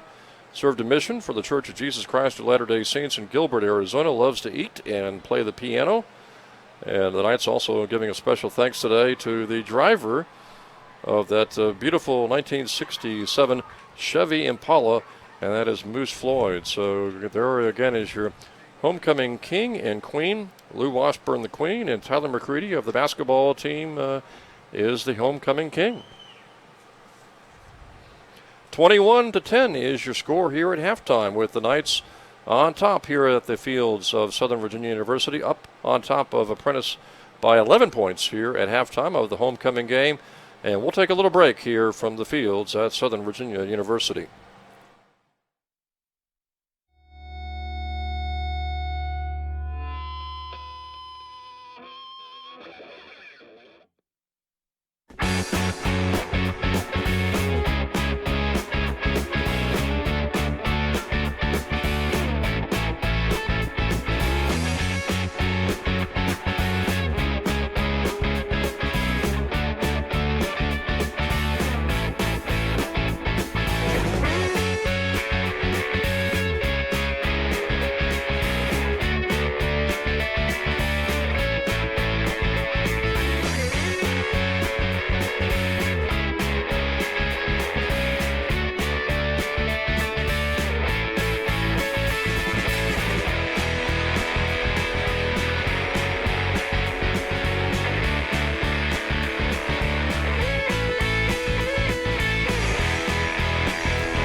Jim Bresnahan along with Chip Erickson again back here at the fields at Southern Virginia University getting ready for second half action homecoming game for the Southern Virginia University Knights, and they lead at halftime 21-10 over the Apprentice Builders. And for those who are just joining us, the homecoming queen was Lou Washburn, the homecoming king Tyler McCready, and they had a really great halftime segment for that. And now in the second half, Knights will get the ball to begin play here in the second half, Chip, and they'll also have that penalty assessed. We'll see if that comes into play, but the Knights would obviously love to take this opening third quarter kickoff, go right down the field, tack some points on the board, and try to expand that 11-point lead. Yeah, and with that penalty, this will probably be the Knights' best field position of the day. Knights have an 11-point lead. Really, two things came into play negatively for the Knights. The field position, they really did not have good field position at all in that first half. That did not really hurt, though. What really killed the Knights and allowed Apprentice to get its 10 points were those two turnovers, a botched snap, botched punt, the first turnover, and then the fumble at their own 15-yard line was the second one. Right, and the Knights were effective offensively. They ran 33 plays in the half and totaled up 258 yards, which is about what they've been averaging a game to this point.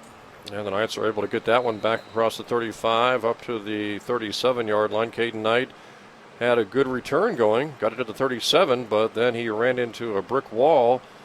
And the Knights are going to start this drive at their own 36-yard line with a comfortable 11-point lead, but anything can happen. Lots of time left here in the second half, and we'll see what the Knights can do on their first series of the second half. The Knights are going to need to come out and really just put together some drives again. Do their thing, everyone do their assignment, and that's something that Coach DuPay really preaches.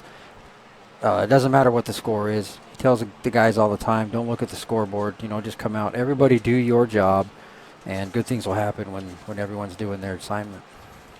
Knights trying to pick up their first win of the season. Ty Jones, option right, got pulled down from behind. He really had a narrow gap there to try to squeeze his way through, and he just could not do it. Ends up picking up a yard to the 37-yard line. Yeah, and he made some really good decisions in the first half. He totaled up 63 yards of rushing in that half, and he just needs to maintain that and keep making those good decisions. 2nd and 9.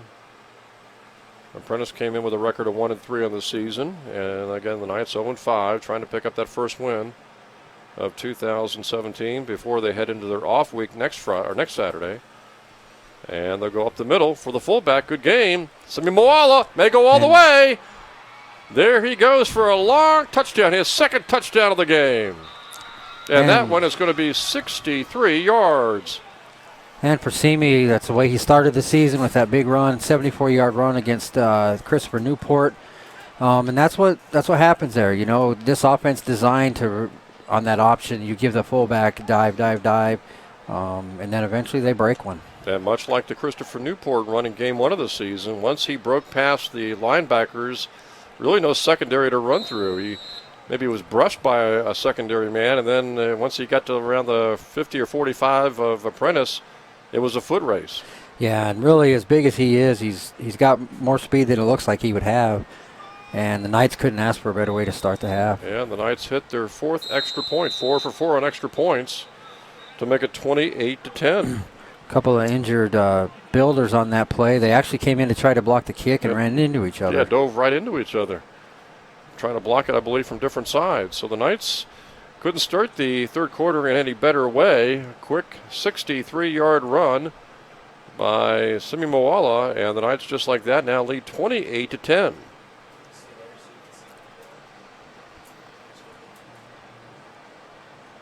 With that run, that does put them over 200 yards rushing for the game.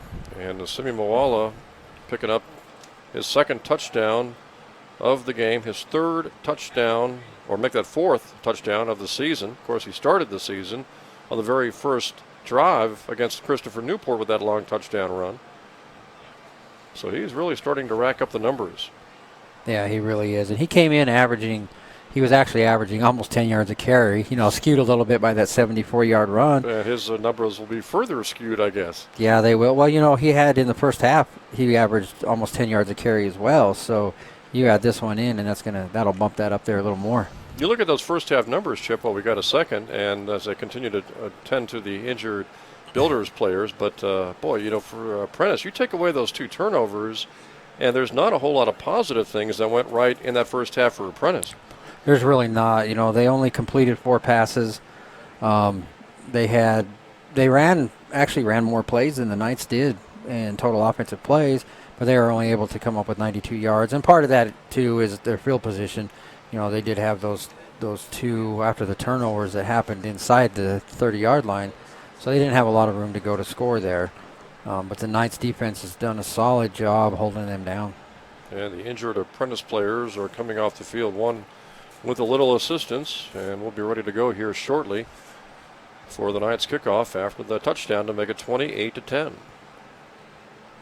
And now you're the Builders. You're down by 18. If they have any serious aspirations about winning this game, Chip, even though, again, we've got the entire second half basically to go, what do you expect them to do? Anything different maybe on this first drive of the third quarter?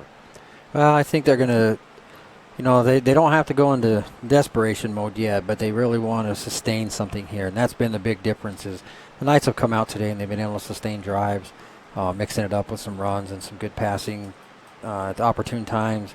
And the Builders really haven't been able to put anything together sustained-wise. They're only 30% on third downs. They're 3 of 10. Knights have done a good job there forcing them into fourth downs. So they're looking at putting something consistent together, and the Knights are looking at staying solid on defense. But that's going to be the dangerous aspect for the Builders, knowing on some of those drives back in the first half how much time the Knights were able to chew off the clock, and that's one thing you can't afford to have when you're down by 18 points, having the opposing offense run a lot of time off the clock as the Builders get this kickoff back across the 27 near the 28-yard line. You're right there, Jim. And they'll Builders are going to have to take some of their own time off and sustain something here. And the Knights offense is really designed to eat up the clock and be ball control. Just makes me wonder if not necessarily long bombs, but if they're going to really try to maybe pass the ball a little bit more, move the ball up the field, short passing, maybe try to get out of bounds. Try to have drives with some more passing to it where they're going to maybe not run as much clock themselves. Yeah, they're going to have to do something here to get some big chunks. And Edwards, the quarterback, play action. He wants to throw right off the bat, throws downfield. They went to a sideline pattern, and it's complete on the far side near the 37-yard line. And with the pressure but it that looks the like Knights, they're going to say that he maybe stepped out of bounds, and it will not be ruled complete, so it's 2nd and 10. Yeah, and with the pursuit the Knights have been given, they'll have to keep moving that quarterback in the pocket, which isn't the best thing to have to throw on the move, but the Knights have done a good job and with the defensive backs in their coverage as well. And Sudbury, the other quarterback, is back out there now. He runs for maybe 4. Saw that in the first half where Sudbury, Edwards, you could see where Apprentice is not averse to rotating its quarterbacks, and Sudbury will be checking out here on a third down play. No, they don't seem to be real settled there. It looks like Sudbury comes in. He's their main running quarterback, and they are mixing it up there. And they're looking at third down, about 5 to go for the Apprentice Builders. Near their own 34-yard line. And Edwards, the quarterback, throws across the middle. It's intercepted by Neil Davis. He might have had a good return, too, but he ran right into teammate Bill Katoa. And it looks like maybe Davis dropped the ball as well. Davis trying to shake that off with his right hand. He had a wide open interception at the 50. And if Katoa is not in front of him, maybe he doesn't drop the ball, and maybe he can return that for an extra 15, 20, 25 yards. Yeah, a little bit unfortunate there. I mean, you want your defenders to be in the right place. They both made a break on that ball, and Katoa actually ended up knocking the ball away from Neil on that one. So it deprives him of an interception. And again, if he makes that pick with nobody, number 5, not in front of him, you've got some running room. Yeah, and as athletic as Neil Davis is, there's a good chance he gets a big return there. Good news is for the Knights is that Apprentice will be forced to punt. See if Caden Knight can get a return on this punt return. Short kick. No return on this one. It's out of bounds.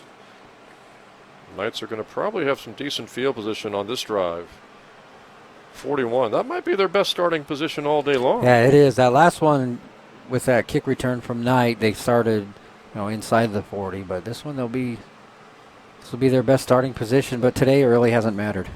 They've had 2 start at the 11 and turned both those into touchdowns, and then that last drive just in a few plays with Moala going up the middle for over 60 yards on a run.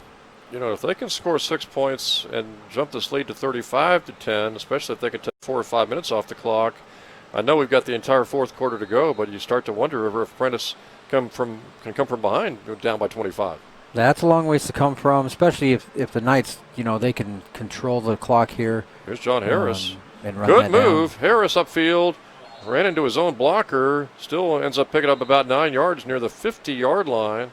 Haven't seen John a whole lot so far until the second half run. And we mentioned in the pregame, John's got a pretty good yards per carry average as well, and he picked up almost 9 that time. Yeah, good run there.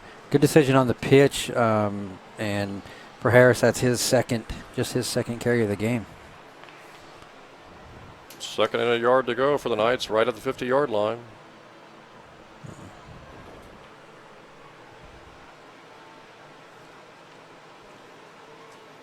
Straight ahead, carry, big gain, Juka, 40, outside, 30-yard line. Juka all the way near the 21. That's almost about a 30-yard gain for Juka. And Juka, he's played really well today. He gets that ball up the middle, and then he looks to bounce. And when he gets bounced outside, he's got some good speed too for a big guy. First down, Knights, 20-yard line of Apprentice. Knights, the dominant team so far here in the second half. They've already scored a touchdown to take a 28-10 lead.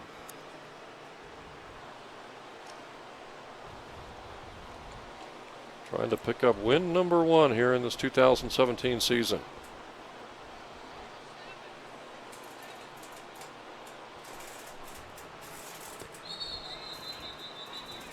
A little confusion out there. Yeah, I've had a change of the quarterback. Yeah, Tate Briggs out there. Tate Briggs is out there now.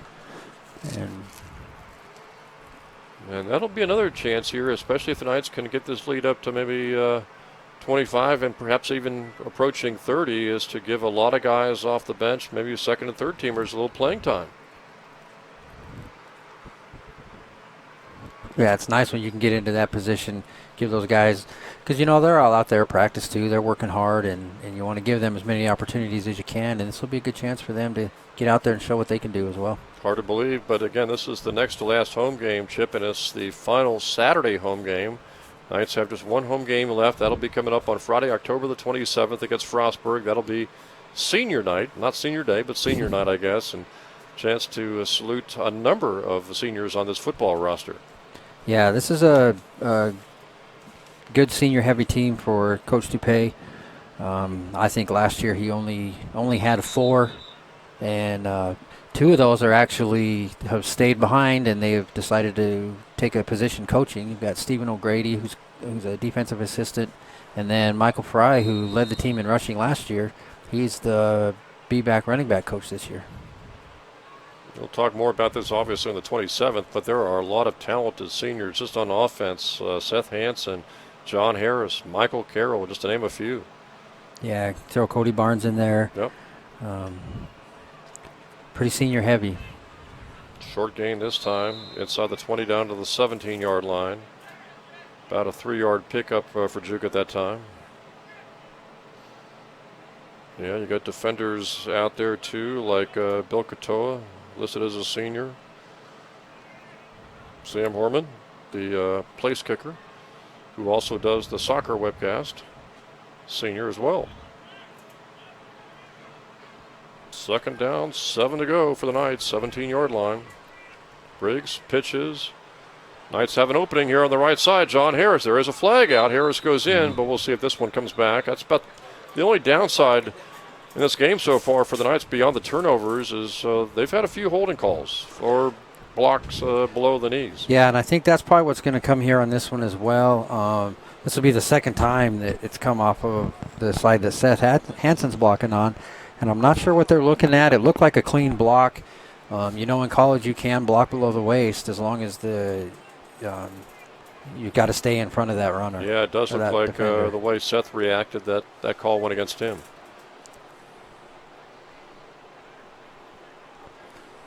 Yeah, it's tough there. The rule's pretty defined on where you can block, though. And you definitely want to get out there and get those linebackers off their feet, not give them an opportunity, but you've got to stay within that zone. So now the ball's back at the 34. 2nd and 24. Knights have to get close to the 10-yard line to get a first down. And needing a bunch here on 2nd down. We'll see if Tate Briggs will throw the football.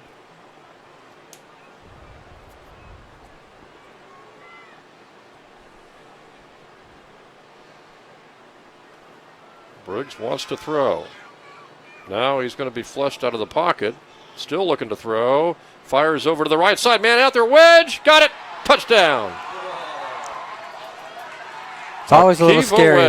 there. Scary as a coach when you see your quarterback turn and throw all the way back across the field. But Briggs has done a good job this year. He comes in as the number 2 quarterback as a freshman. And actually, he didn't even play quarterback as a senior in high school. He had a guy ahead of him who was really good quarterback there at Pleasant Grove High School in Utah. He just played defense, but he's got a good knowledge of the game.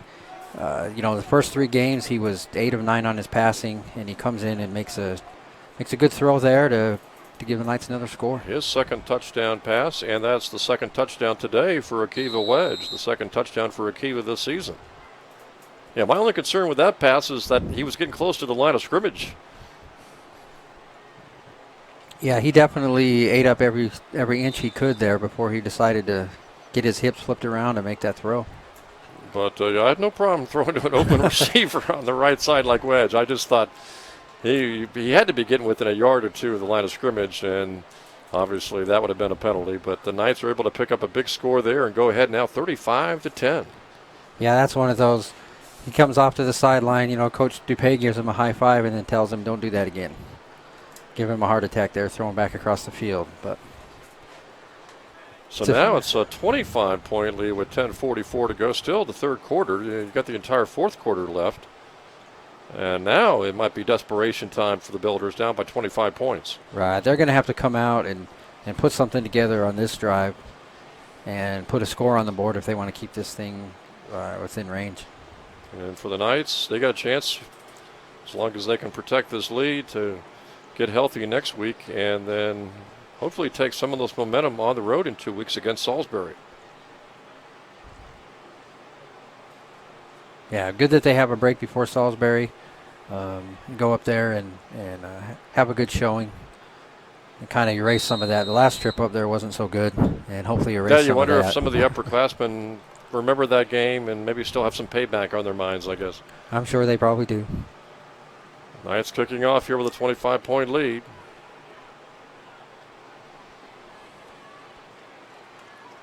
Good special teams play by the Knights to limit that return to the 27-yard line. Yeah, nice job there by Thomas Barrios out of Sun Lake High School in Tampa, Florida. He's a sophomore, backup strong safety. And a difference that I've noticed today from the previous games is the kicker's getting that ball a little bit deeper, a little bit higher, and that's given the kick team good opportunity to get down there and make a play. And I don't know if we'll see him again today, but Ty Jones ran that option offense to perfection today. He did. He really did a good job with it. Didn't make any poor decisions and maintained control of that ball, and he actually threw the ball well today as well. Builders will go to the ground game. Knights are able to limit that gain to the 35-yard line. Davis was there along with Matt Call, a few others. Gain of almost 8 yards, so it's 2nd down, 3 to go. Trying to get you some more New Jersey Athletic Conference updates as we wind our way in the second half. Knights on top here, 35-10, non-conference action. Their only non-conference game of this 2017 season today against the Apprentice Builders, who they had not faced since 2013. And the quarterback is hit. The ball pops loose. It's an interception for the Knights, being returned by Southern Virginia and down to the 5-yard line. Marlon Washington in the right place at the right time there. How about that hit on the quarterback? Edwards wanted to throw maybe 30 yards downfield. He got hit as he threw, and that pass went 2 or 3 yards instead, right into the hands of Washington. Couldn't see Chip, who hit the quarterback from behind to really essentially jar that ball loose. Yeah, I'm not sure who it was, but Washington was there, and, a defensive lineman's dream. Don't get that very often. And now the Knights have a chance to essentially put this game away here in the third quarter. 5 yards away, already a 25-point lead. I know we got the entire fourth quarter to go, Chip, but if the Knights can score here and make it 42-10, it's really hard to picture the Billeters coming back. Yeah, the Knights will just have to really fall apart completely, and with the momentum they've got and the energy that they're playing with, don't see that happening. How about Washington, too, reacting quickly to gathering the ball, and boy, he almost made it in. He actually was knocked out at the 2, and he was almost able to beat that defender at that at particular point in time, returning that interception, almost able to get into the end zone. Yeah, good reaction there by Washington to bring that thing in and pick up a big chunk of yards. Briggs pitches the ball. It goes to Hanson. Touchdown, Knights. Nice to see Seth Hansen, senior here. Everybody seemingly on the Apprentice defense thought that was going straight up the middle to the fullback, Moala. And Briggs did a great job with the fake. Pitch it over to Hanson. Easy touchdown run. 41-10, Southern Virginia. Great read there by Briggs. He anticipated that D-line pinching down in and taking Moala away, which would have been, 90% of the time you're going to give to the fullback there. That close, as big as he is, and he's already scored twice today. Good decision by Briggs, though, to pull that thing and then get the pitch out to Hanson, who goes in untouched. And so the Knights add the extra point to make it 42-10. And with a little break here in the action, updates in the New Jersey Athletic Conference. In the big game of the day, Wesley at Frostburg. Wesley has taken a 21-10 lead with 5.5 minutes left in the third quarter. What's your take on that? Because the Bobcats actually led that game 10-7. I know we talked earlier about how tough it is to unseat Wesley. I know these two teams were tied last year, essentially co-champs, but because Wesley beat Frostburg, they're the ones who got into the Division III tournament. And I know at home, Frostburg was hoping to change the story. They still might, obviously, but now down by 11. Yeah, still a lot of time in that game. Looking at it here, Wesley has gone in, and their scores, they both were quick hits. Not a lot of time taken off the clock in either one of those. Frostburg's really going to have to tighten up on their defense and then get some things sustained. And, they get another touchdown here, put it to 21-17. It's still anybody's game. I think that one's probably going to come down whoever has the ball last there in the fourth quarter. That was really the first tough, essentially, of the top, 4 or 5 contenders, the top team that Wesley has faced so far this year. So even if they win that game, they've got a ways to go, as the penalty is going to be called on the kickoff. But then again, if you're Wesley, you got to feel if you can win at Frostburg, that's one nail in the coffin. And you got some other tough games coming up, but that really would give Wesley a little bit of advantage. At least if nothing else, it would give them the advantage over Frostburg. Yeah, on that tiebreaker again. Last year Wesley, their only loss of the season was to Christopher Newport. Yep. And they still have them coming up. They still have to play Salisbury.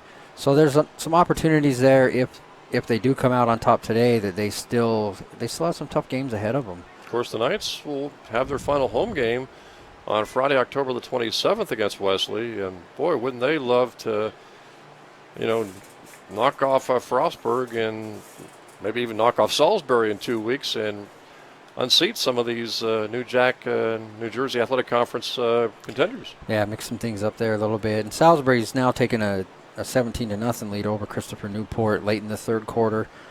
And the other action in the conference, Kane is now 56-0 over William Patterson, who's really struggled this year with 7 minutes left in the third quarter. After the penalty, Apprentice is going to start this drive inside their 15-yard line. They had great field position in the first half, not so much here in the second half. They go to Bryce, and he has got nowhere to go. Dumped near the 11 or 12-yard line. They'll mark him closer to the 13, it looks like. Yeah, the D-line there still playing tight. Getting a good push there. They haven't given anything up inside today. Miss Iliada along with Tuiaki, just to name a few, and Nico Ramirez, the freshman from Washington.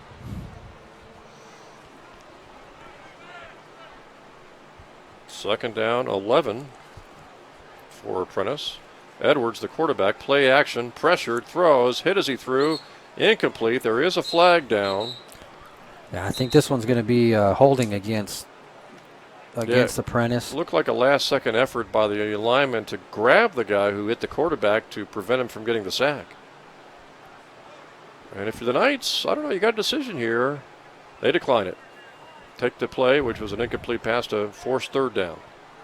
Yeah, good pressure there from Caleb Thomas. He's a D end out of Beaver Creek High School in Ohio. Just a freshman, but he had pressure there, and the old lineman, all he could do was grab a hold of him and try to keep him from getting that sack. Now the ball at the 13-yard line. If they had taken that penalty, it would only have been about 5 or 6 yards. So Knights will go ahead and take the incomplete pass. And it's third down for Apprentice, 3rd and 11 to go.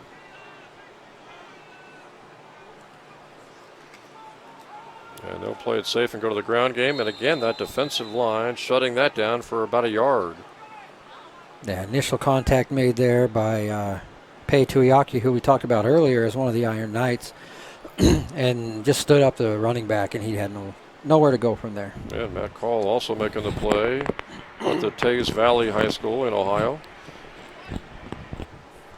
And so now 4th down. Apprentice will have to punt from near their own end zone. Knights really in good position here, up by 32. Chance to put this game away in the 3rd quarter.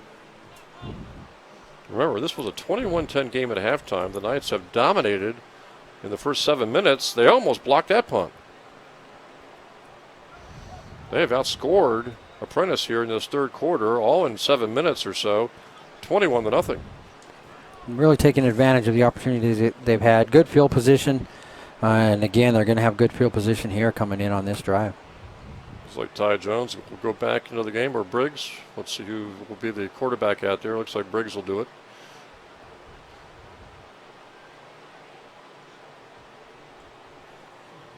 Juka will be the fullback.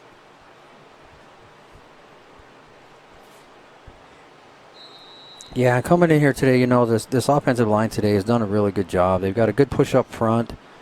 And they've by Briggs. Good gain, too. When they've needed those runs inside, they've had that with the O-line that's anchored by Spencer Butler, who is another senior. You've got him, Nate Colbert, Sam Tedderton. And those guys up front have just done a good job.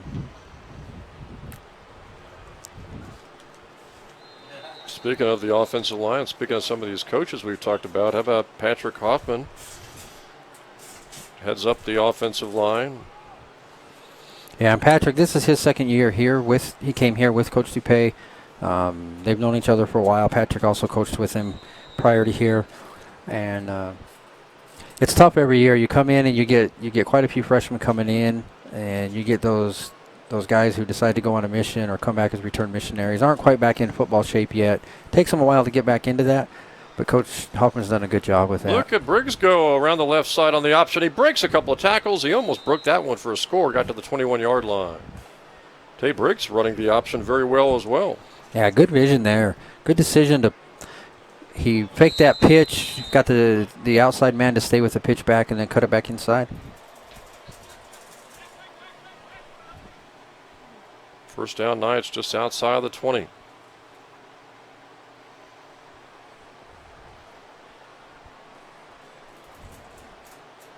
This 3rd quarter really getting out of hand very quickly against the Apprentice Builders.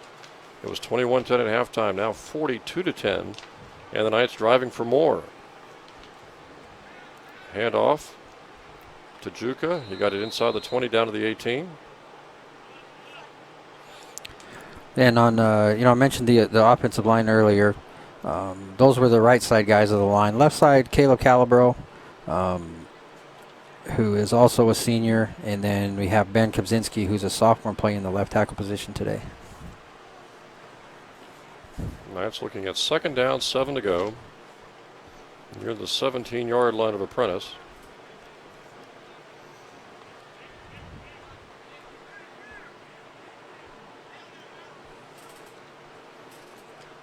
Briggs runs the option, decides to keep it, and gets a good gain out of it inside the 15. Close to the 13. Both quarterbacks doing a really good job today running the option. Making the right decisions, not turning that ball over. And the Knights are obviously in no hurry here, Chip, because not only they're driving the ball down the field, getting closer to scoring again, but they're also running time off that third quarter clock. These sustained drives, that's really what you want to do. Keep the clock moving and move that ball as well. 3rd and 2. Straight handoff up the middle. Should be enough for a first down. Got down to the 10-yard line.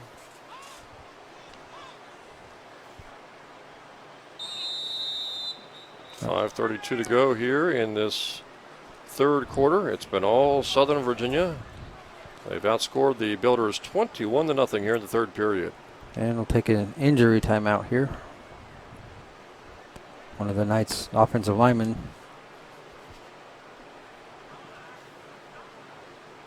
Well, do you think Coach DePay likes to have the off week where he's got it in this 2017 schedule coming up next Saturday? Well, I think so. You know, I think that you want to have it here at this point. You got some guys banged up. It's a tough sport. It's tough to heal once you get an injury, and this is an opportunity at this point in the season to get healthy. Not sure if after you pick up a win like this, if you'd like to play again next Saturday, or maybe again have that off week.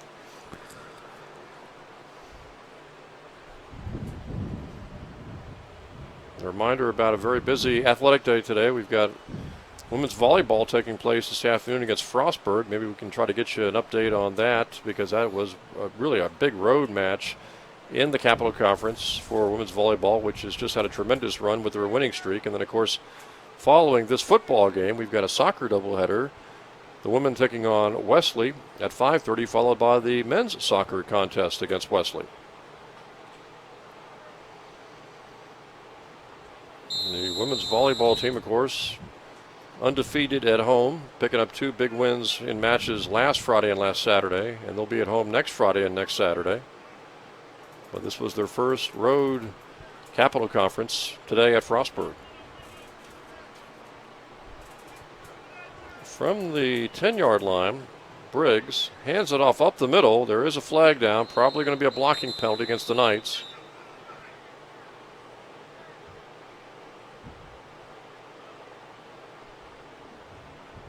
Holding. So the Knights will most likely be backed up now to their 20-yard line, or to the 20-yard line of Apprentice. 2nd and goal from the 20, or 1st and goal from the 20-yard line, with the Knights on top here by 32.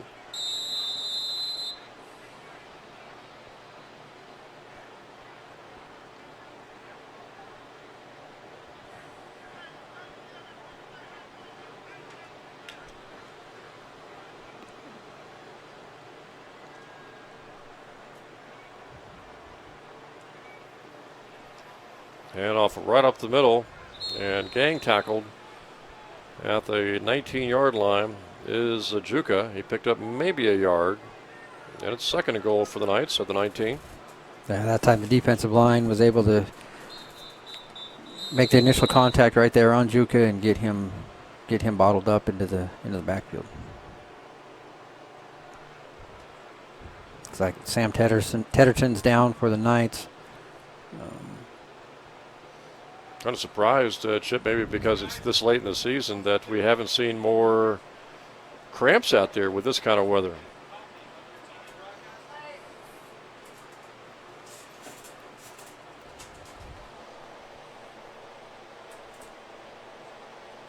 Looks like Sam's going to be okay to come off the field.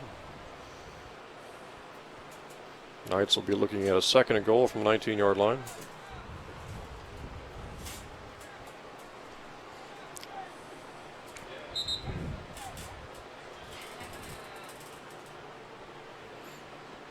And Sam looks like he's replaced there by Jarrett Dunlap in that position. He's also a senior on that offensive line.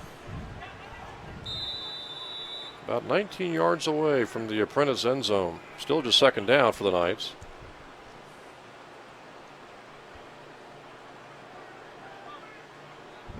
Let's see if the Knights take a shot downfield. They've got Dylan Peters over on the right side as a wideout.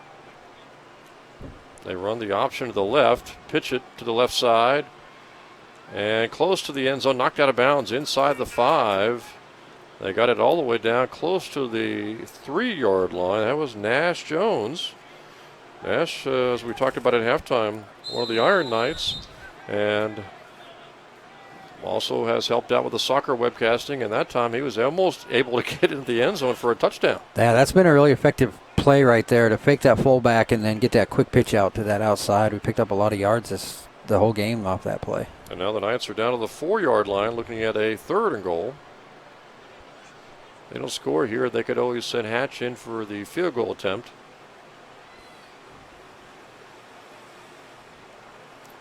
Looks like Coach Dupay is going to take a timeout and talk about it and see what they want to do here. Knights lead here 42-10 with 3:44 to go in the 3rd quarter. And just a quick update here on the big game, Wesley Frostburg. It's now 21-17, start of the 4th quarter.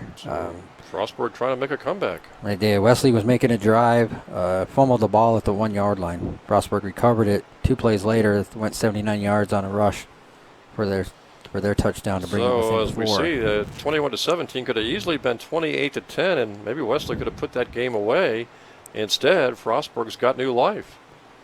They do. I think it's really going to come down to who has that ball last in this game.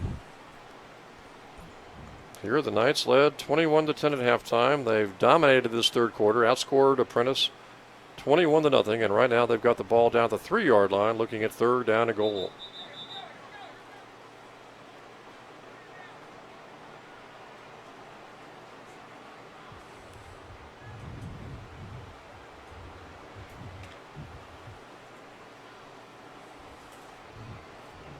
So let's see what Southern Virginia decides to do here. They've got a new fullback in there in Trayson Thomas, the freshman from Beaver Creek, Ohio. Right behind Briggs, the quarterback. Briggs will pitch it to Thomas. He cuts it inside and is hit at the 4 and down right there. And so we'll see if the Knights go for the field goal. It would be about a 21-yarder. That DN kept his ground there, made a good read, and was able to make that tackle. And it'll be number 93, Jackson Hatch, the freshman out of Layton, Utah, on for the field goal try. About a 21-yard attempt. Holding, Tate Briggs, the quarterback.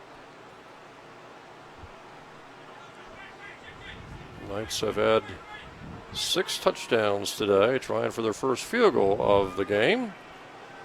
That one sails through, and the Knights are on top here, 45-10.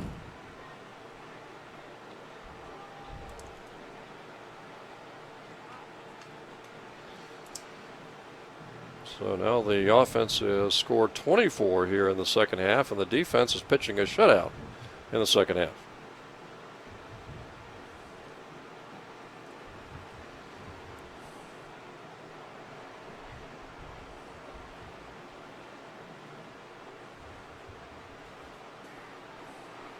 A little update here on volleyball. I was finally able to find it. Volleyball team is up 2-1. They won the first set 25-21. Second set, it's a close one, 28-26. And in the third set now, Knights are down 18-14 to Frostburg. So the Knights are leading 2-0. 2-0 right now. Yep. And if they could just win one of those last 3 sets, they'll extend that winning streak and also stay undefeated in the Capital Conference. They would go to 3-0 in the conference. I believe Christopher Newport and Mary Washington are also still undefeated in the Capital Conference. And the Knights will be at home, I believe, against York next Friday, and then Penn State Harrisburg on Saturday. So they've got a chance to continue to drive their way to maybe not only the Capital Conference tournament, Chip, but who knows, maybe a top 25 ranking. Yeah, that would be a nice place to be. Good return on this kickoff by Apprentice. They get it all the way up to the 45-yard line.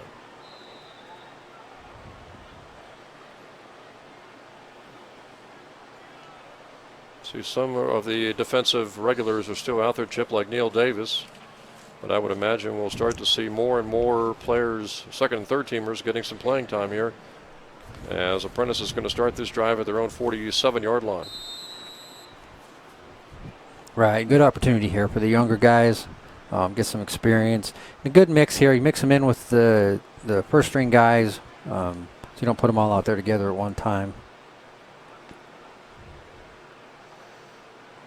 Builders are just thinking about trying to get on the scoreboard here in the second half. A handoff goes to Bryce.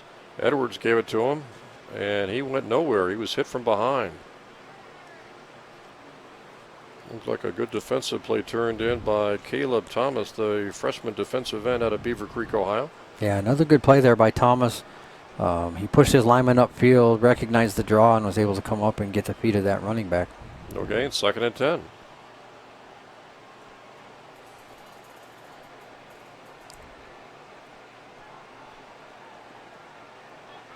Backup quarterback will throw to the sidelines. No one to throw to. Incomplete and out of bounds as Sudbury's pass. And now Apprentice is looking at 3rd down and 10 to go. Good pressure there. Connor Brzant coming off the end. Forced that quarterback to just get rid of that thing. Well, the Builders were so competitive in the first half, thanks largely, I guess, to those 2 Knights turnovers. The Knights haven't had those kind of errors here in the second half, and as a result, Apprentice really hasn't done much at all offensively.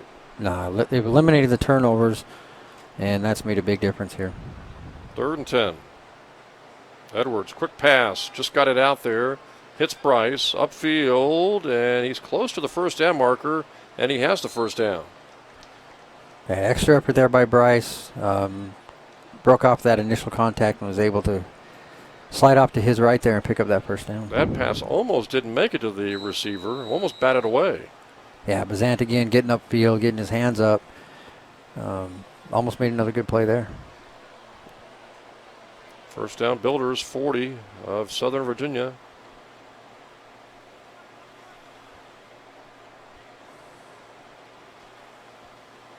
Got a penalty flag down as Brandon Jones on the left side able to pick up 7.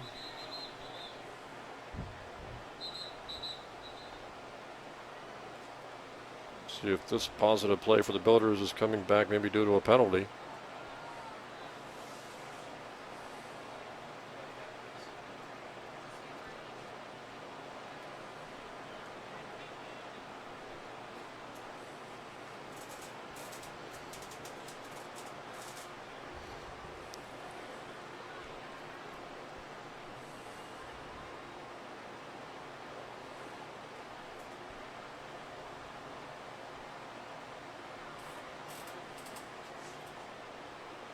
Little confusion there. Don't know if they waved it off or what they're calling. Looks like they waved the penalty off. That picked up the flag. So it was a gain of 6. So it's 2nd and 4 at the 34-yard line.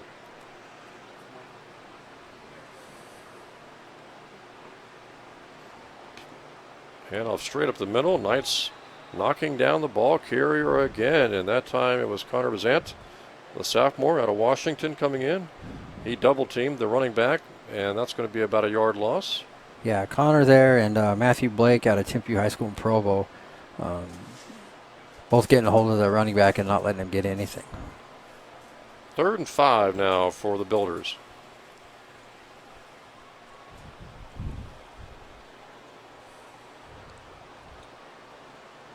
Sudbury back out there at quarterback. He's going to try to run for it, and he is hit and dragged down in the backfield by Matthew Blake. Sophomore linebacker out of Provo, Utah, came in basically untouched and got the quarterback. Yeah, good read there by Blake. He read what the offensive line was doing. That guard pulled out. He just filled that hole and came into the backfield. Able to pull a quarterback down with not much at all running room there. And on a 4th and 6, the Builders will go for it.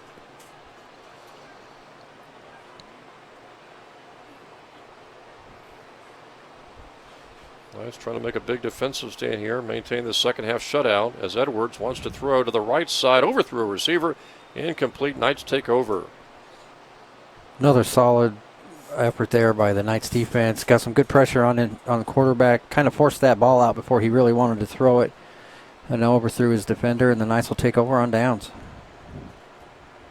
So just 17 seconds left in this 3rd quarter. Been a long 3rd quarter, Chip, especially, of course, on the Apprentice side, as the Knights have outscored the Builders here in the second half so far, 24-0. Yeah, they've really put some things together. Scored quickly and sustained some drives to score, and it's just a good, solid quarter for the Knights.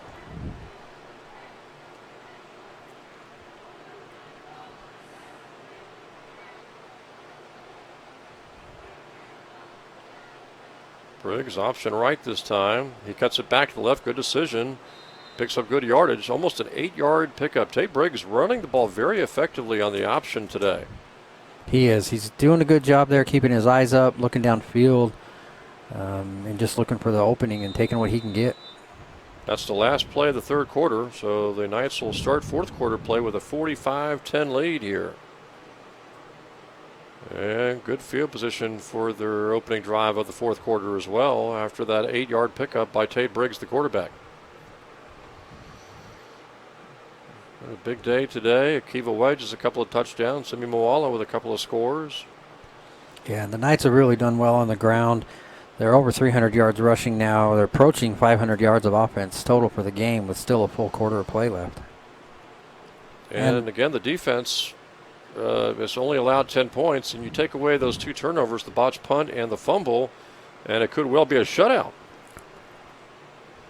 Yeah, those turnovers will get you. But even with that, the Knights have done a good job defensively. They've held Apprentice to just over 100 yards of offense, so they've been effective in keeping the Builders down.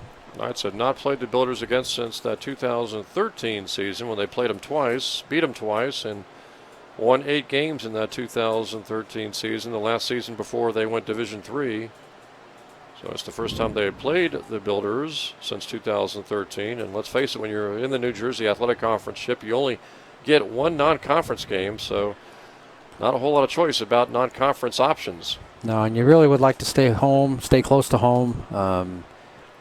Next year probably we'll keep Apprentice on the schedule, it looks like, and we'll end up going over there. But it's still 3 hours is a lot better than having to go 8 to play a game.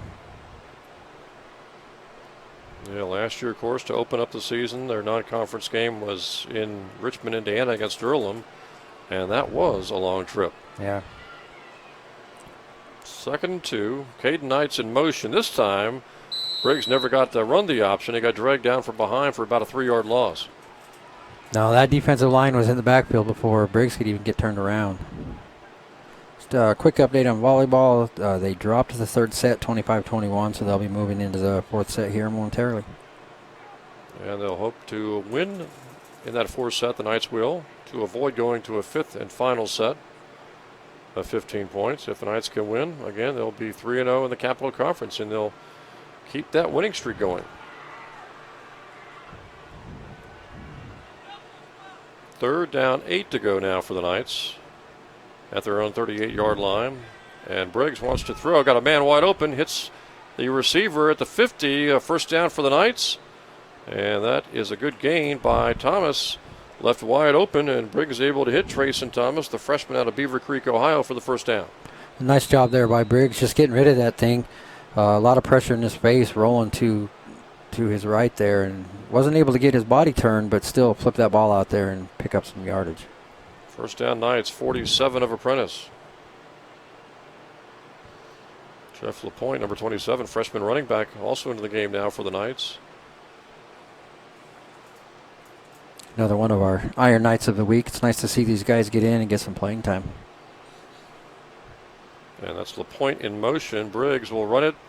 He has to almost take it himself this time because he just had no way to pitch the ball to LaPointe. He picks up good positive yardage, almost about a 5-yard gain. Yeah, the defensive end kind of forced that one. As LaPointe was in motion there, the D-end widened out and forced Briggs to keep that ball inside. Pick up a 5, 2nd and 5, 42 of Apprentice.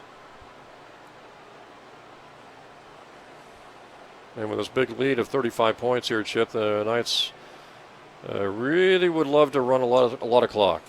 Keep this game going. Yeah, definitely the goal here. Get guys playing time, but also take time off that clock. Get a drive sustained. And good broke tackle there by Nash Jones. He avoided maybe a 3 or 4 yard loss and almost picked up about a half yard.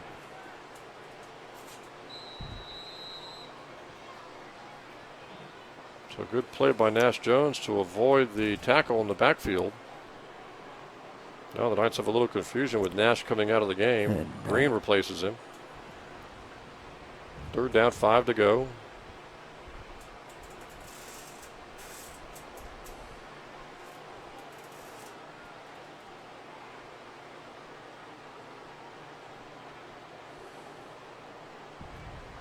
LaPointe in motion, and Briggs, again, not able to really run the option because he got hit from behind.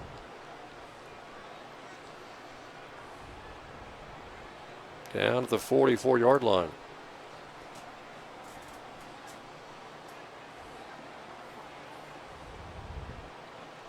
Yeah, a lot of guys getting some time here on the field. This group of offensive line hasn't played a lot together this year, and they're getting a little bit of push there, and looks like they're going to come in and have a punt from the Knights. So with a 35-point lead, the Knights will go ahead and kick it away.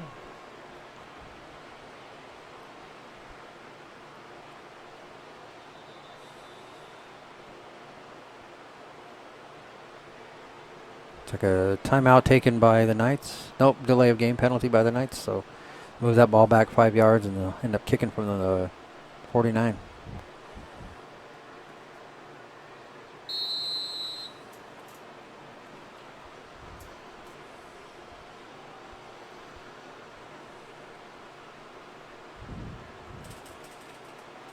Knights ready to punt it away here with a big 35-point lead here in the fourth quarter.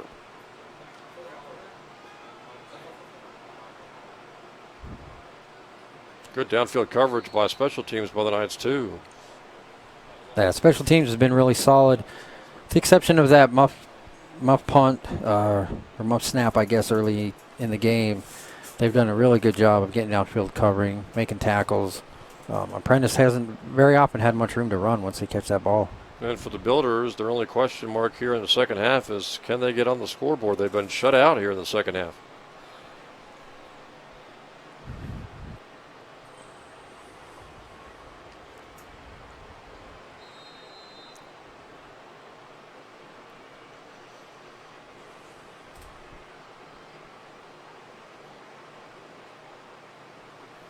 Builders will go to the ground game. Not a whole lot of running room on the right side. And out of bounds goes Bryce. Good team pursuit there. Really stretching that thing out to the sideline and making game tackle. It's like Chandler Young and Thomas Berrios were there along with Jonah McFarland. And the flag on the field looks like it's going to bring that one back. Nope, going against the Knights.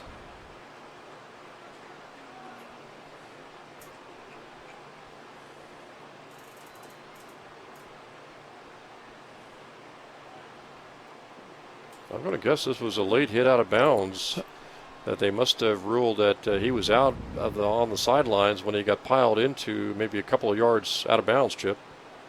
Yeah, I'm not sure. Couldn't really see what the indication was there other than it was a personal foul. So that's a big chunk of yardage.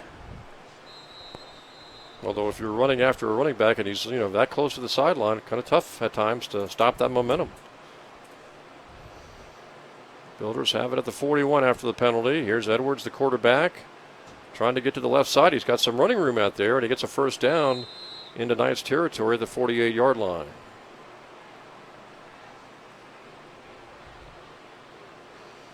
Don't forget the soccer doubleheader following this. We've got women's soccer against Wesley at 5:30, followed by men's soccer against Wesley about 7:30, 8 o'clock. And Chip, both Wesley and Southern Virginia in both men's and women's soccer still seeking their first conference win, so both teams have a lot to play for in this soccer doubleheader coming up after football.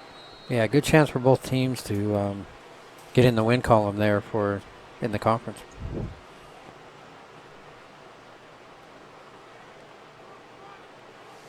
Knights trying to maintain the second half defensive shutout. 2nd and 8 for the Builders, just shy of the 46 of the Knights.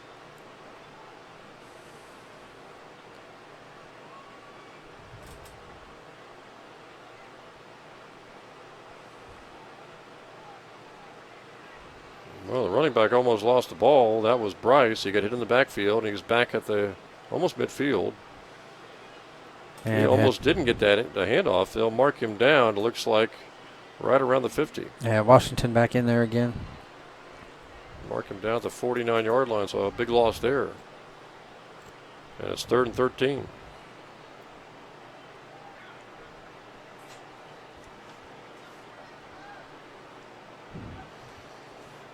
Sudbury, the quarterback, taking over for Edwards, number 15. Sudbury's 11. And he wants to throw. He's going to air it out. Knights trying for the interception, and Apprentice somehow got the reception. Boy, it looked like the Knights had the inside position for that interception with Chandler Young, and somehow the receiver was able to get inside of Young and grab that football for the catch at the Knights' 8-yard line. That was just a great catch there. Young had position, just perfect throw and good catch.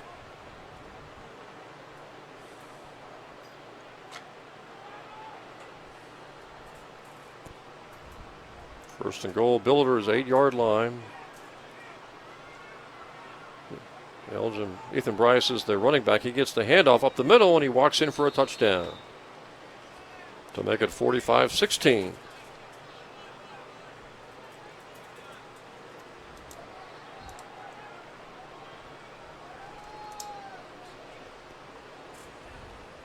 So Ethan Bryce with an 8-yard touchdown run, and now the Builders will try to add the conversion.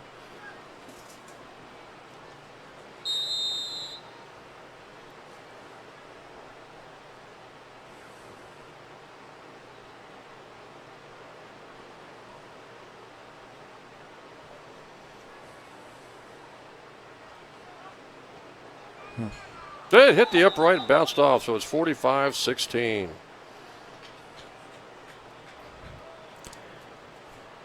Good pressure there from the Knights coming off the edge again. Distract that kicker a little bit. Builders have their first points of the second half. They've been outscored here in the second half, 24-6.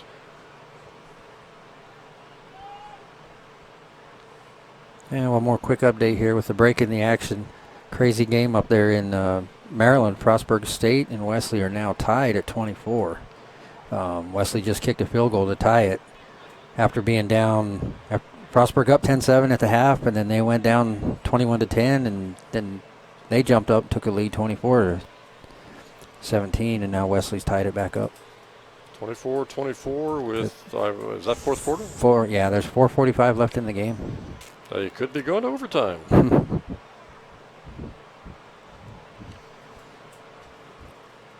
There, the Knights look like they're headed for their first win of the year, 45-16 right now over Apprentice. The Builders would drop to 1-4 in the season, and the Knights would improve to 1-5. Knights bobble the ball, but pick it up at the 20-yard line, and this might be going all the way to that's Caden Knight to the 40, and he's almost to the 40 of the the Apprentice Builders. Great run by Caden Knight. He bobbled the ball momentarily, Chip, picked it up, and darn near went the distance for a touchdown. Yeah, good job there. See that happen quite a bit when there's a bobble on the kickoff. That it's like the kick team coming down slows up just a little bit, and Knight was able to pick a hole and come up that sideline. And so it's first down Knights, 40-yard line. Again, you go back to that first half, the Knights really did not have good field position at all in that first half. They've had pretty good field position throughout the second half. Yeah, that field position's probably improved by 30 yards in the second half. Briggs straight up the middle on the handoff. Might have picked up a yard that time with James Reynolds, another fullback, this time from Brooksville, Florida. Went to Central High School. He picked up a yard there.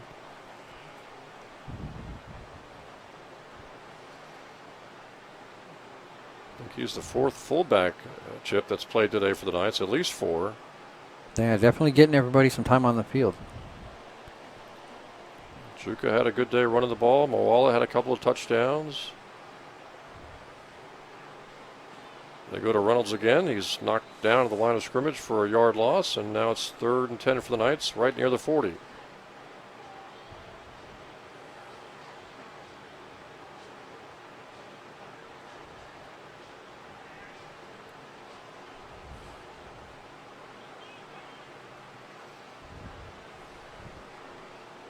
We'll try to get you a volleyball update and maybe get you a final on that Wesley Frostburg game before we wrap things up here.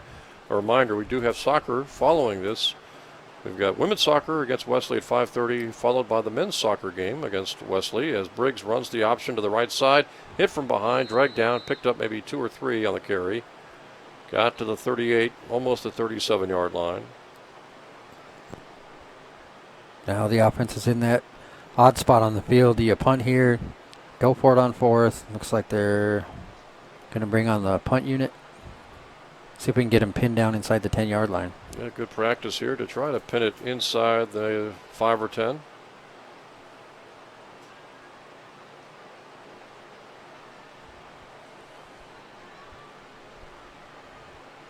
The Knights were shut out last week by Wesley, but breaking through for 45 points here today against Apprentice, including 24 in the second half. As Briggs tries for the right sideline, hits and rolls into the end zone. Touchback. Close. He got it about where he wanted to. You kind of want that ball to bounce to the right at that spot, but it took it just a straight ahead bounce and ended up in the end zone. So the Builders will have it at their own 20. Just over 7 minutes to go, and the Knights on top here 45-16.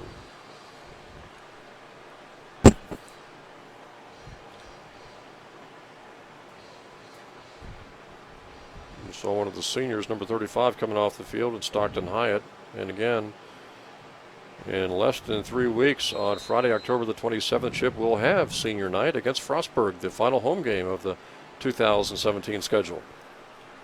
Quarterback draw, the Knights read that one and shut it down.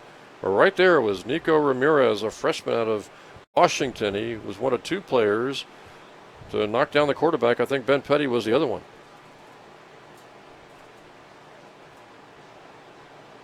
Loss of 2, second down 12.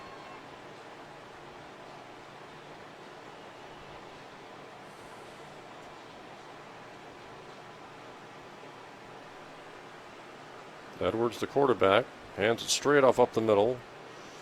And that run takes Apprentice to the 24, almost the 25-yard line. So it's third and about 5.5 to go for the Builders.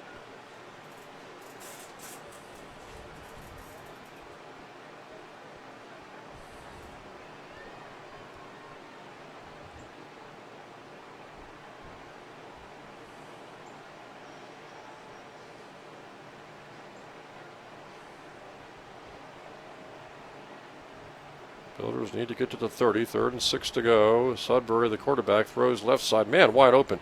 First down and out of bounds at the 40-yard line. Yeah, he had a little extra time there to throw that one. Not a lot of pressure. Gets it up there and completes that first down.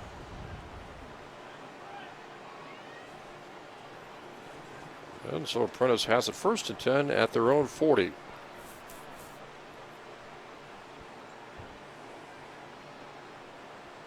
Builders have 1 touchdown here in the second half.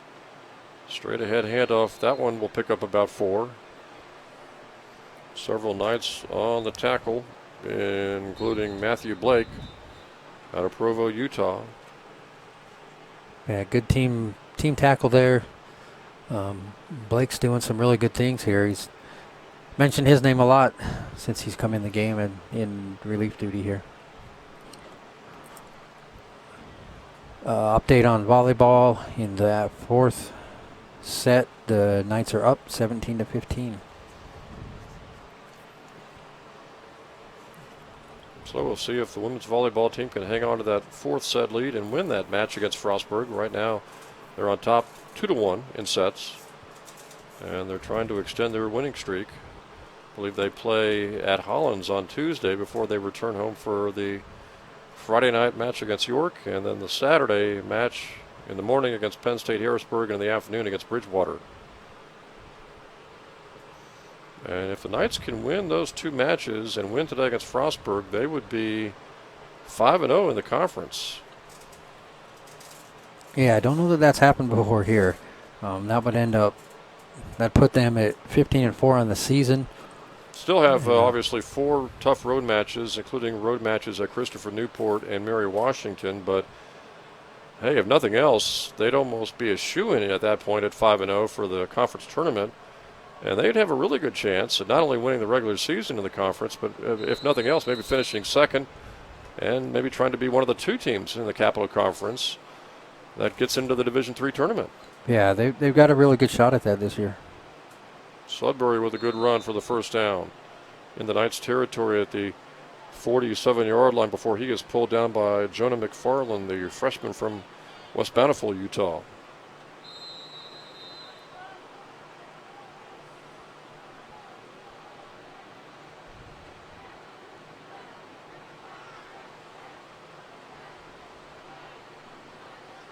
Under the 5-minute mark here now in the fourth quarter. First down, 47-yard line of Southern Virginia for the Builders. Edwards hands it off to Jones. He bounces it outside and gets another first down. Yeah, Jones did a good job there. He lost a little bit of ground so he could gain, got around that edge. Good block out there by the tight end. And sprung Jones for another first down. 36-yard line of the Knights.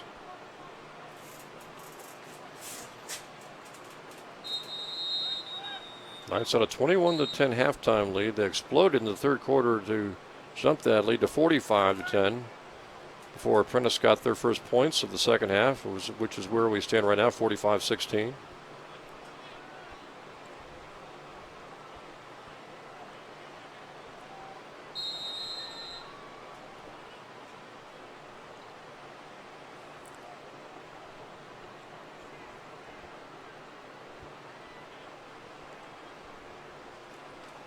Sudbury play action, throws a little pass, man wide open coming out of the backfield.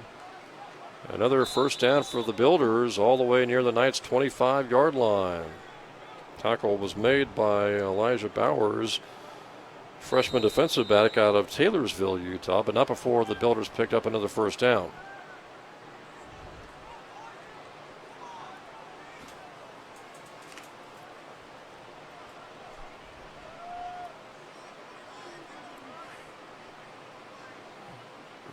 Chip and the Knights would love to carry over some of this offense in 2 weeks on the road at Salisbury if they can.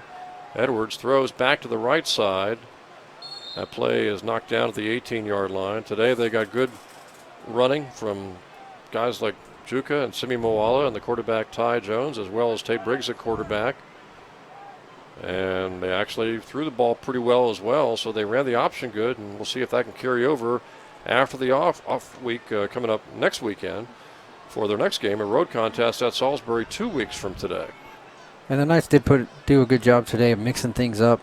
They were able to sustain some drives, put some long drives together. 2 of those drives came from the 11-yard line, took advantage of mistakes, and just overall have looked really well. Sudbury, one of 2 quarterbacks rotating today for Apprentice, was able to get down to the 6. First and goal Builders at the 6-yard line of the Knights. And without question, this is the best offensive drive the Builders have had really all game long. Yeah, this one started at their own 20. They've mixed it up a little bit.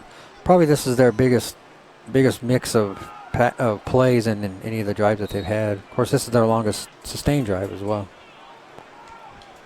And that run got him down to the 1-yard line by Jones. Brandon Jones on the carry, got it to the 1. Second and goal for the Builders at the 1-yard line of the Knights in a 45-16 ball game.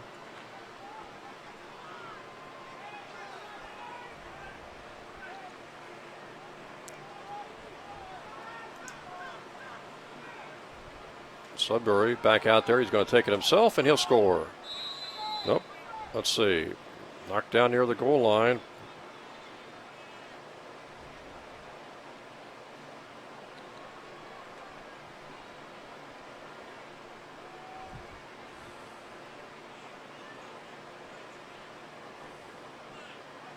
Offside is going to be the call. They'll decline it. A touchdown stands by Sudbury. So the Builders don't have to worry about the penalty. They get the 6 points to make it 45-22. And now we'll see if they go for 1 or 2 here on the conversion.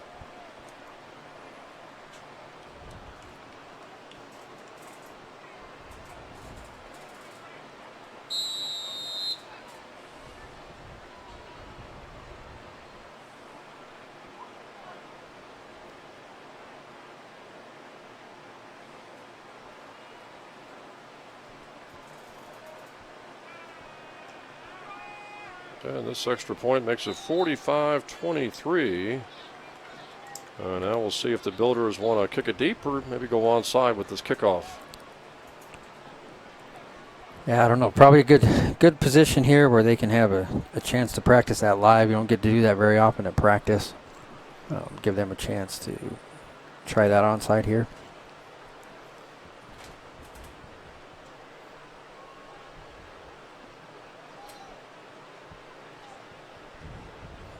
And don't forget, we've got soccer at 5:30 against Wesley, women's soccer, followed by the men's soccer match with Wesley. And post-game is just around the corner here. This one has only got 2 minutes and 12 seconds left. We'll try to see if we can get you a final in that volleyball as the Knights were into the fourth set at Frostburg. And, of course, Wesley and Frostburg in that big New Jersey Athletic Conference battle was 24-24 in the fourth quarter.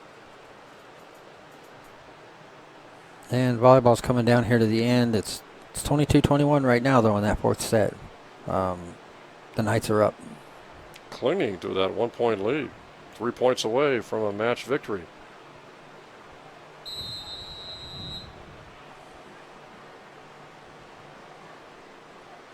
Short kickoff.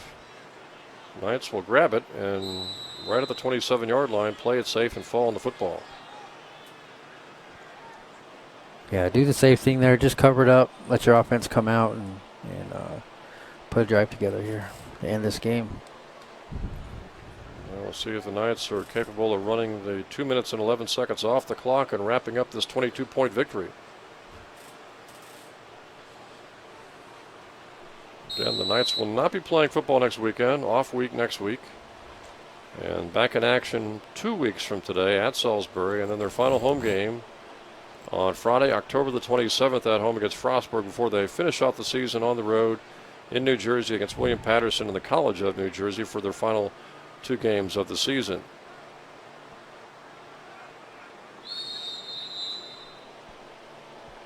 Tay Briggs out there at quarterback, and the Knights will take a timeout with 2:11 to go.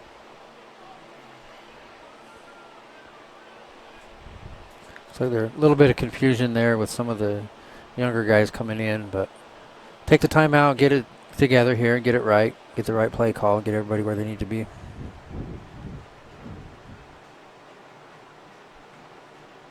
Ty Jones essentially got the playing time in the first half, Chip, and in the second half it's been Tay Briggs.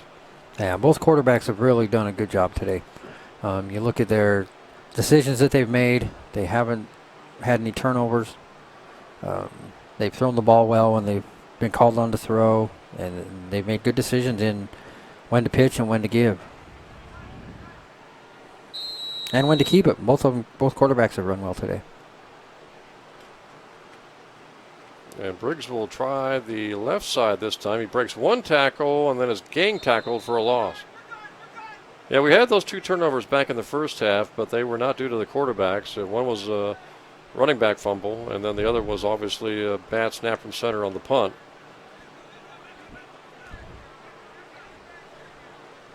No gain for Briggs. 2nd and 10 for the Knights.